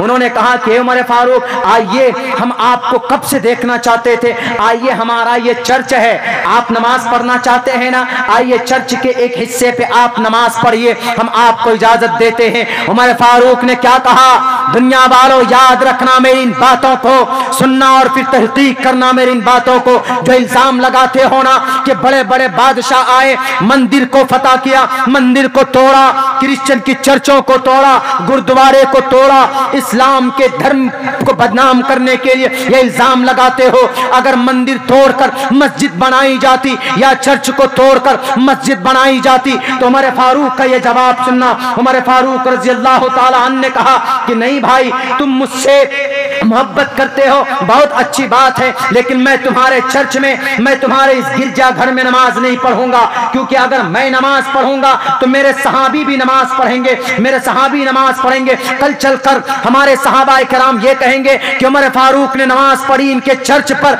इसलिए इस चर्च को कब्जा करो। और सहाबी की तलवार जब उठती है तो कोई ताकत उनका मुकाबला नहीं कर सकती, तो लोगों के बीच में ये बात फैल जाएगी कि उमर फारूक ने जबरदस्ती आक्रमण करके उस चर्च को, उस कलीसा को, उसके ऊपर कब्जा किया था। मैं जालिम नहीं हूं, मैं जालिम नहीं, मैं नमाज नहीं पढ़ूंगा, मैं आपकी दावत को कबूल करता हूं। उमर फारूक चर्च के बाहर नमाज पढ़कर चले गए, क्योंकि उमर फारूक जानते थे जुल्म के तौर पर किसी की इबादत खाने को तोड़ना, किसी की इबादत खाने के ऊपर कब्जा करना, यह इस्लाम का तरीका नहीं है। पहले उसको समझाया जाता, पहले उसको बुझाया जाता, पहले उसको बताया जाता, तब नहीं मानता, आक्रमण करने पर उतरता है, तब इस्लाम कहता है कि हाँ अब उसका मुकाबला करो, तब जाकर उसके ऊपर मुकाबला करके उसके ऊपर कब्जा किया जाता है। वरना इस्लाम किसी की इबादत खाने को, किसी की इबादत गाह को तोड़ने की परमिशन न आज देता है, न अब से 1450 साल पहले दिया था। इसीलिए इस्लाम पर एतराज करने वालों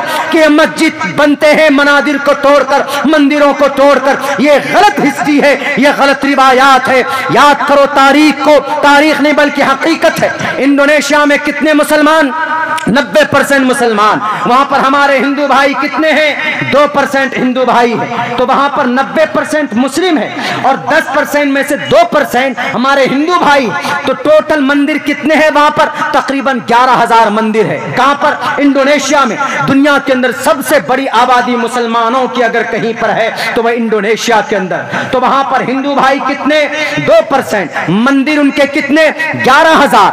अब बताइए वहां के 90% मुसलमान अगर यूं करके थूक देगा, अगर यूं थूकेगा, कुल्ली कर देगा, तो वहां पर 2% जो हिंदू भाई है, 10% जो अलग कास्ट के लोग हैं, वो तो वैसे भी सैलाब में बहकर चले जाएंगे। उनके मंदिर के एक एक ईंट को उनको चूरन बनाया जा सकता है, लेकिन नहीं, याद करो इंडोनेशिया की तारीख पढ़ो, जालिमों बुलडोजर चलाने वालों हमारी मसाजिद के ऊपर बदनाम कर कर कि इस मस्जिद की दीवार इल्लीगल जगह के ऊपर है, अपनी दुश्मनी का ऐलान तुम करते हो। हम दुश्मनी करने वाले नहीं है, हम नबी के गुलाम है। नबी के सहाबा को उनके पीठ को तपाया गया था, तब भी हम उनके लिए दुआ करते थे। आज भी हम तुम्हारे लिए दुआ करेंगे कि जितना जुल्म करना है तुम कर लो। और हम एग्जाम्पल देते हैं कि 11,000 हजार मंदिर हैं इंडोनेशिया में हिंदू भाइयों के। उन मंदिर के पुजारियों को तनख्वाह कौन देता है? वहां के मुस्लिम बादशाह उनको तनख्वाह देता है। बताइए, अगर तोड़ना होता, मंदिर से नफरत होता, हिंदू भाइयों की इबादत से हमें अगर नफरत होती, तो इंडोनेशिया के अंदर 11,000 मंदिरों को बुलडोजर चलाकर मिस्मार कर देते। अगर अब्दुल्ला झूठ बोलता है, मेरी ये रिपोर्ट गलत हो, तो मुझे भारत का एक निवासी मुझे पकड़ कर लाकर कब्र खोद कर दफन कर दीजिएगा, मेरी जुबान काट दीजिएगा। कोई भी बात बिना तहकीक के नहीं कही जा सकती। ये मेरा मिजाज है। ये 3 FIR 2 FIR लॉन्च किए जा चुके हैं 2 बड़े स्टेट के अंदर। कोर्ट के सामने हाजिर होकर आया हो 30 तारीख को सामने। हमने कहा कि सर अगर मैं गलत हूं आप तहकीक करवाइए, आप सर्वे कराइए। अगर अब्दुल्ला झूठ बोलता, 56 किताबों को पढ़ोगे, यही हिस्ट्री यही इतिहास मिलेगा।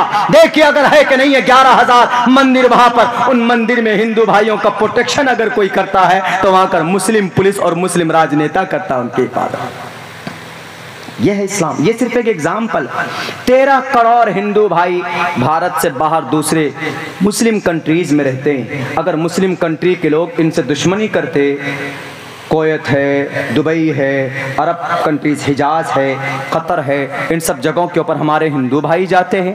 अमेरिका में जाते हैं। अमेरिका में हालांकि क्रिश्चियन है सारे के सारे। अमेरिका वाले कहेगा कि यहाँ तो क्रिश्चियनिटीज है, यहाँ तो Lord there is no God but one God, यहाँ तो ओम ब्रह्मा ओम भूर्भुवस्वाहा नहीं पढ़ा जाएगा, भागो जाओ तुम लोग इंडिया। तो क्या करेंगे? तो इससे ये पता चलता है कि ये धर्म पर्सनली चीज है। धर्म के ऊपर किसी को फोर्स नहीं किया जा सकता, किसी को भी नहीं, किसी भी मुल्क में नहीं। और धर्म के चक्कर में पड़ेगा जो, वो इंसान तबाह बर्बाद हो जाएगा लड़ने लड़ाने के लिए। हाँ, हमारा धर्म बेहतर है, हम तकरीर के जरिए बता सकते हैं। हिंदू भाइयों का धर्म अच्छा है, वो अपने सत्संग के जरिए बताएं, लेकिन बुलडोजर चलाकर नहीं। बुलडोजर से समस्या का समाधान नहीं होता। सुप्रीम कोर्ट चीख कर कहता रहा कि अब तुम रोको बुलडोजर, नहीं जी नहीं रुकेगा। मस्जिद के सामने का वो तोड़ दिया, मंदिर के सामने गए तो चुप हो गए। हाँ जी, सुप्रीम कोर्ट का जजमेंट आ गया। मस्जिद के सामने से भी पहले 1.5 घंटा पहले आ गया। जमीयत उलमा हिंद की जुर्अत को सलाम, उन्होंने सुप्रीम कोर्ट में जाकर पिटीशन दाखिल की और उनके ऊपर कार्रवाई हुई कि किसी की बिल्डिंग को, किसी की इबादत खाने को तोड़िए, लेकिन कानूनी प्रक्रिया प्रोसेस में जाकर के तब तोड़िए।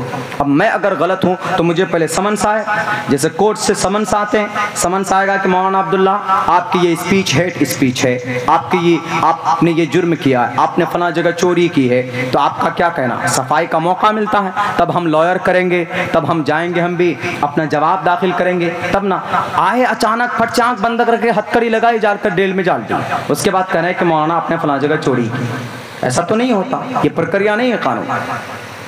ये दूसरे किसी संगीन जराइम होते हैं तब। लेकिन बड़ी ही उसकी दुख के साथ ये बात कहनी पड़ती है कि एक मदरसा, बरेलवी मकतबे फ़िक्र की उलमा का एक बहुत पुराना मदरसा 1922 में, वो आजमगढ़ के अंदर जामिया अशरफिया को इस तरह करके नाम है, उनके असातिज़ा के रहने के लिए जो घर बनाया था, उन घरों की दीवारें, बल्कि उन घरों को तोड़ दिया गया। बताइए, ताज्जुब है। और ये कहा गया कि इन घरों की दीवारें इल्लीगल ज़मीन पर। उन लोगों को पता ही नहीं, जब देखा बुलडोजर लेकर तोड़ना शुरू किया तो मदरसे के जिम्मेदारों ने हाथ जोड़कर बुलडोजर के सामने खड़े होकर के कहा कि हमारे घरों को मत तोड़िए, हमें 1 दिन का समय दीजिए। 1 दिन का 1 घंटे की भी मोहलत नहीं दी, 1 घंटे की भी मोहलत नहीं दी।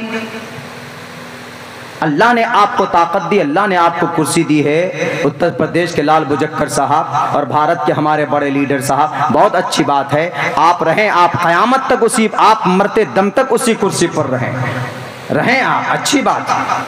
लेकिन आप जितना एहतराम और जितनी चिंता एक हिंदू भाई की होनी चाहिए, उतनी ही फिक्र एक मुसलमान की भी, एक माइनॉरिटी की, एक दलित की भी आपके अंदर होनी चाहिए। क्यों? क्योंकि भारत के सबके सब नागरिक हैं। ये नहीं होगा, ये नहीं चलेगा। आप यहाँ तो कर लोगे, मरने के बाद क्या जवाब दोगे? जो परमात्मा ने कहा, युनहा पिता जनिता युविधाता धामानि वैद भूनानि विश्वायुदेवा नाम नाम दायक एकदम संप्रश्नम भूना यंतयनिया। परमात्मा के सामने जाना होगा और अपने किए का एक एक अमल का हिसाब देना होगा। क्यों बुलडोजर चलाया आपने? क्यों बुलडोजर चलाया आपने जहांगीरपुरी की मस्जिद पे? क्यों बुलडोजर चला दिया आपने मदरसा, वो मदरसे के 7,000 जो 5-5, 10-10 रुपए चंदा करते हैं, रमजान के महीने में पसीना बहा बहा कर मदरसा चलाते, बच्चों को तालीम देते हैं, कुरान करीम की तालीम देते हैं। वो कटोरे में गेहूं और गल्ले और चावल को जमा कर कर हमारी समाज की माओ बहनों की दुआओं से, उनके ताउन से हमारे मदरसे तामीर, मकतब तामीर किए जाते हैं, और आप बुलडोजर चला देते हो। क्या जवाब दोगे कल कयामत में? बगावत आप इंसानों से नहीं कर रहे हैं, आप कमजोर कर रहे हैं हमारे इस देश की कॉन्स्टिट्यूशन के, देश के संविधान को। देश का संविधान हमें साफ लफ्जों में हमें इजाजत देता है कि हमें अपने धार्मिक इदारों को चलाने की इजाजत है। Right of minorities to establish an administration education institutions on their choice, Bharat के संविधान का आर्टिकल नंबर 30। अब से पहले भी मैंने इसके ऊपर मेरी कुछ जगहों के ऊपर तकरीर हुई है 2-2, 2.5 घंटे की, लेकिन मैं आज फिर पढ़ता हूं। भारत के अंदर किसी भी धर्म के मानने वालों को उनके अपने हिसाब से मकतब, उनके अपने हिसाब से उनके इदारे चलाने की इजाजत, परमिशन है। अगर कोई इल्लीगल बनाया है तो उसको कानूनी प्रोसेस में आकर उनको नोटिस दीजिए कि आपका मदरसा गलत है, आपके मदरसे में आतंकवाद को पढ़ाया जाता, आपके मदरसे में दहशतगर्द को पढ़ाया जाता। आप तहकीक कीजिए, रिसर्च कीजिए, आप सर्वे कीजिए। अगर गलत लगता है तो तब आप बुलडोजर से उनको ढाइए, उनको मिसमार कीजिए, उनको डेमोलिश कीजिए, वरना आपको परमिशन नहीं है, आपको इजाजत नहीं है। आप यहां तो जुल्म कर लोगे, लेकिन मरने के बाद अल्लाह के नबी ने फरमाया लतुअद्दन्नल हुकूक इला अहलिहा, अगर इस दुनिया के अंदर किसी बेसींग वाली बकरी को सींग वाली बकरी ने भी अगर मारा होगा तो कल कयामत में अल्लाह तबारक व तआला कहेगा कि बेसींग वाली बकरी, तुझको इस सींग वाली बकरी ने मारा था, इस बुलडोजर वाले ने अपनी कुर्सी का इस्तेमाल करके तुम्हारे मंदिर, तुम्हारे मस्जिद को तोड़ा था, तुम्हारे घर को, झोपड़ियों को तोड़ा था। आओ बुलाओ उसको सामने खड़ा करो। आज यहाँ कोई सीएम नहीं है, आज यहाँ पर कोई पीएम नहीं है, आज यहाँ पर कोई गृह राज्य मंत्री नहीं है, आज यहाँ पर कोई गृह मंत्री नहीं है। यहाँ का मंत्री भी मैं हूँ, यहाँ का सीएम भी मैं हूँ, यहाँ का पीएम भी मैं हूँ। अल्लाह ऐलान करेगा लिमनिल मुल्कुल यौम, कौन है आज बादशाह?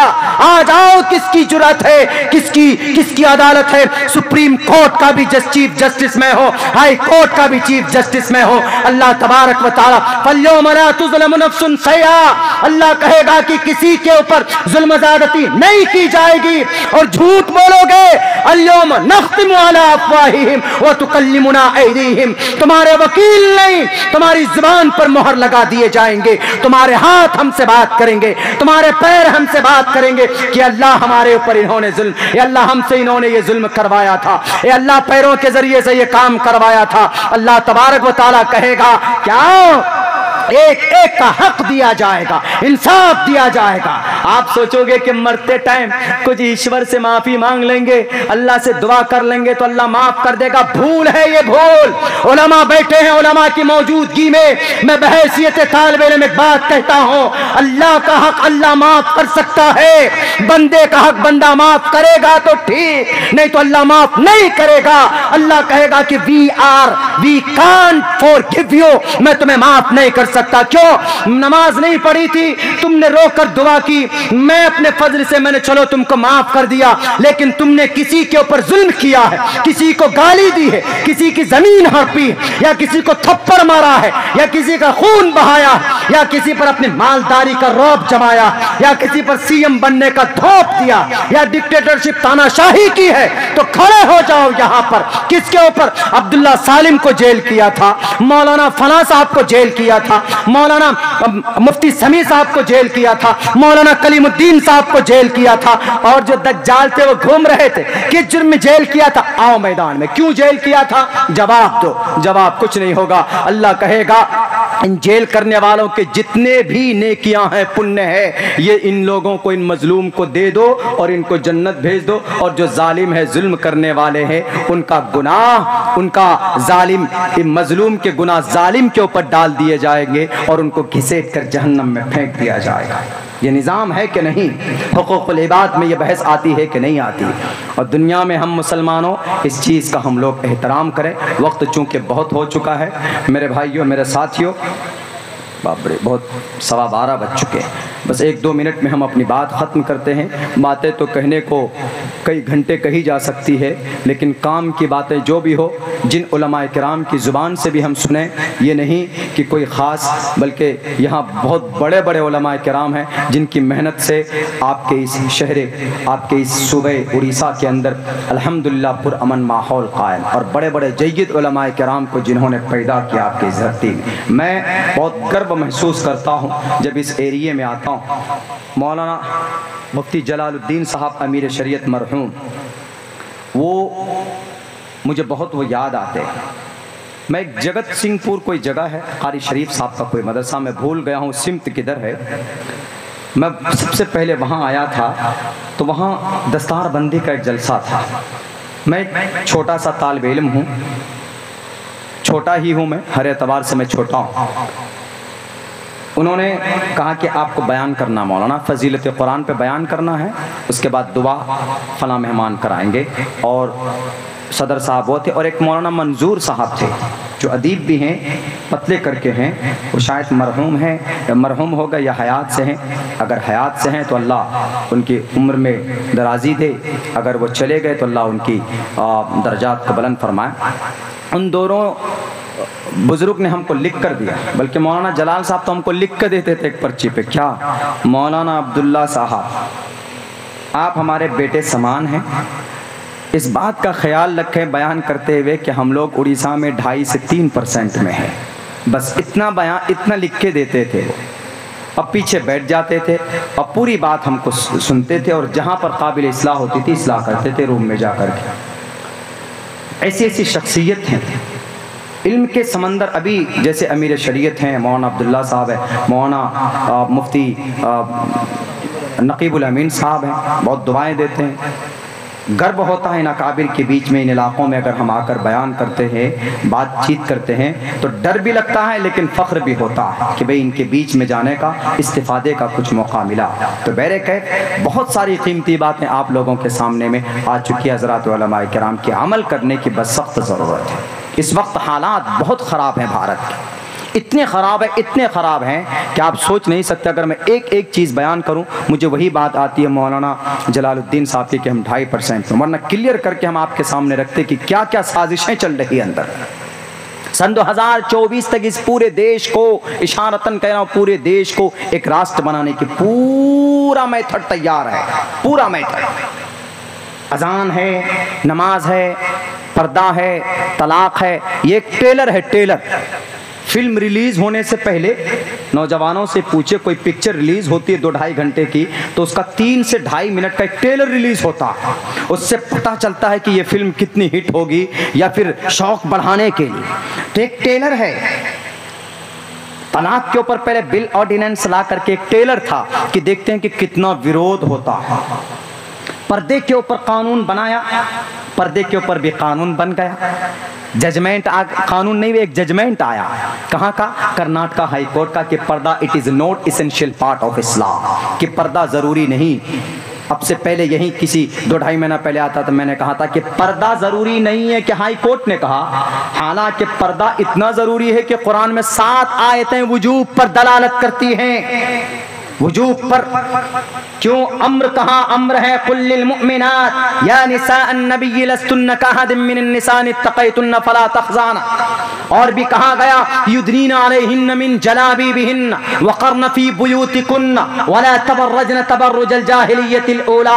अरबी के अंदर जब अम्र आता है तो वुजूब पर दलालत करता है, हुक्म के ऊपर, ऑर्डर के ऊपर निशानदेही करता है। 7 आयतें और 70 अहादीस मुबारका ऐसी है जो पर्दे के वुजूब पर दलालत करती। और अल्हम्दुलिल्लाह आपके उड़ीसा में बहुत अच्छा माहौल है पर्दे के ताल्लुक से। उसके बावजूद भी उन्होंने क्या कहा कि पर्दा it is not essential integral part of Islam, यानी पर्दा इस्लाम में जरूरी। कमजोर है, भारत के अंदर 5% मुस्लिम महिला पर्दा करती है। तो उन्होंने देखा कि अगर पर्दा जरूरी होता तो 100% मुस्लिम पर्दा करती, लेकिन जब देखा कि अमल कमजोर है तो इसलिए उन्होंने फौरन ये सोचा कि इसका मतलब पर्दा जरूरी नहीं है। फौरन वहां से ऑर्डर आ गया। अब इस ऑर्डर पर क्या हुआ? इस ऑर्डर के ऊपर छोटी सी बहस हुई, थोड़ी कॉन्फ्रेंस हुई और थोड़े से जलसे जुलूस हुए और थोड़ा सा एहतजाज हुआ, ठंडे बस्ते में डाल दिया। सिर्फ 6 बेटियां थी जो सुप्रीम कोर्ट पहुंची, हाई कोर्ट पहुंची, वरना किसी के तरफ से इतनी मजबूत ताउन उनको नहीं मिल पाया। उन बच्चों ने शिकायत भी की कि कहां है हमारे जवान, कहां है हमारे दानिश्वर लोग जो पढ़े लिखे, जो अच्छे लॉयर हैं, जो जस्टिस हैं और जो जिम्मेदार किस्म के हैं, उनको हमें सपोर्ट चाहिए उनका। आए हमारे साथ मिलकर, हमारी भी तो सुस्ती है ना, जब कान में हम तेल डालकर सो जाएंगे तो अल्लाह तबारक व तआला हलाकू खान के जरिए से बुखारा समरकंद को तहस नहस किया था और फिर बगदाद को तहस नहस किया था और फिर जनाब पूरी जो इस्लामिक ऐसे बड़ी बड़ी हस्तियां जहां इमाम बुखारी, अबू दाऊद, तिरमिजी ये लोग पैदा हुए, अल्लाह ने ईंट से ईंट बजा दी इन जालिमों के, इन हुक्मरानों के जरिए। चूंकि वहां पर भी कुछ इसी तरह के मुसलमान आराम परस्त बन गए थे, जैसे यहां पर हमारे कान में कुछ रींग तक नहीं झोंकता, हम आवाज तक बुलंद करने की हिम्मत नहीं करते कि नहीं मौलाना पता नहीं क्या हो जाएगा। नहीं मेरे भाइयों, आपको कानून ने, भारत के संविधान ने इजाजत दी है, आप अपनी आवाज बुलंद कर सकते हो। फ्रीडम ऑफ स्पीच का क्या मतलब है, फ्रीडम ऑफ कॉन्शियंस का क्या मतलब है, फ्रीडम ऑफ एक्सप्रेशन का क्या मतलब है? It's your fundamental right. You have from 12 and 2-20-35 you have the lots of fundamental right. you raise your voice, आप अपनी आवाज बुलंद कर सकते हैं, आप अपने हक के लिए आप जा सकते हैं जुडिशरी के अंदर, लेकिन हरकत करेंगे तभी होगी, नहीं तो सिर्फ बैठकर अगर हम दुआ करेंगे तो मामला हल नहीं होगा। अल्लाह के नबी दुआ भी करते थे और सहाबा को जंगे बद्र में तलवार लेकर खड़ा भी किया था, तब जाकर अल्लाह की मदद आई थी। दोनों एतबार से हम एहतजाज भी करें, कानूनी लड़ाई भी लड़ें और फिर हम अल्लाह से दुआ भी करेंगे तो इंशाअल्लाह तबारक व तआला जरूर भी जरूर अल्लाह तबारक व तआला हमको कामयाब करेगा। इसलिए अल्लाह से दुआ कीजिए कि अल्लाह तबारक व तआला हम तमाम मुसलमानों को कहने सुनने से ज्यादा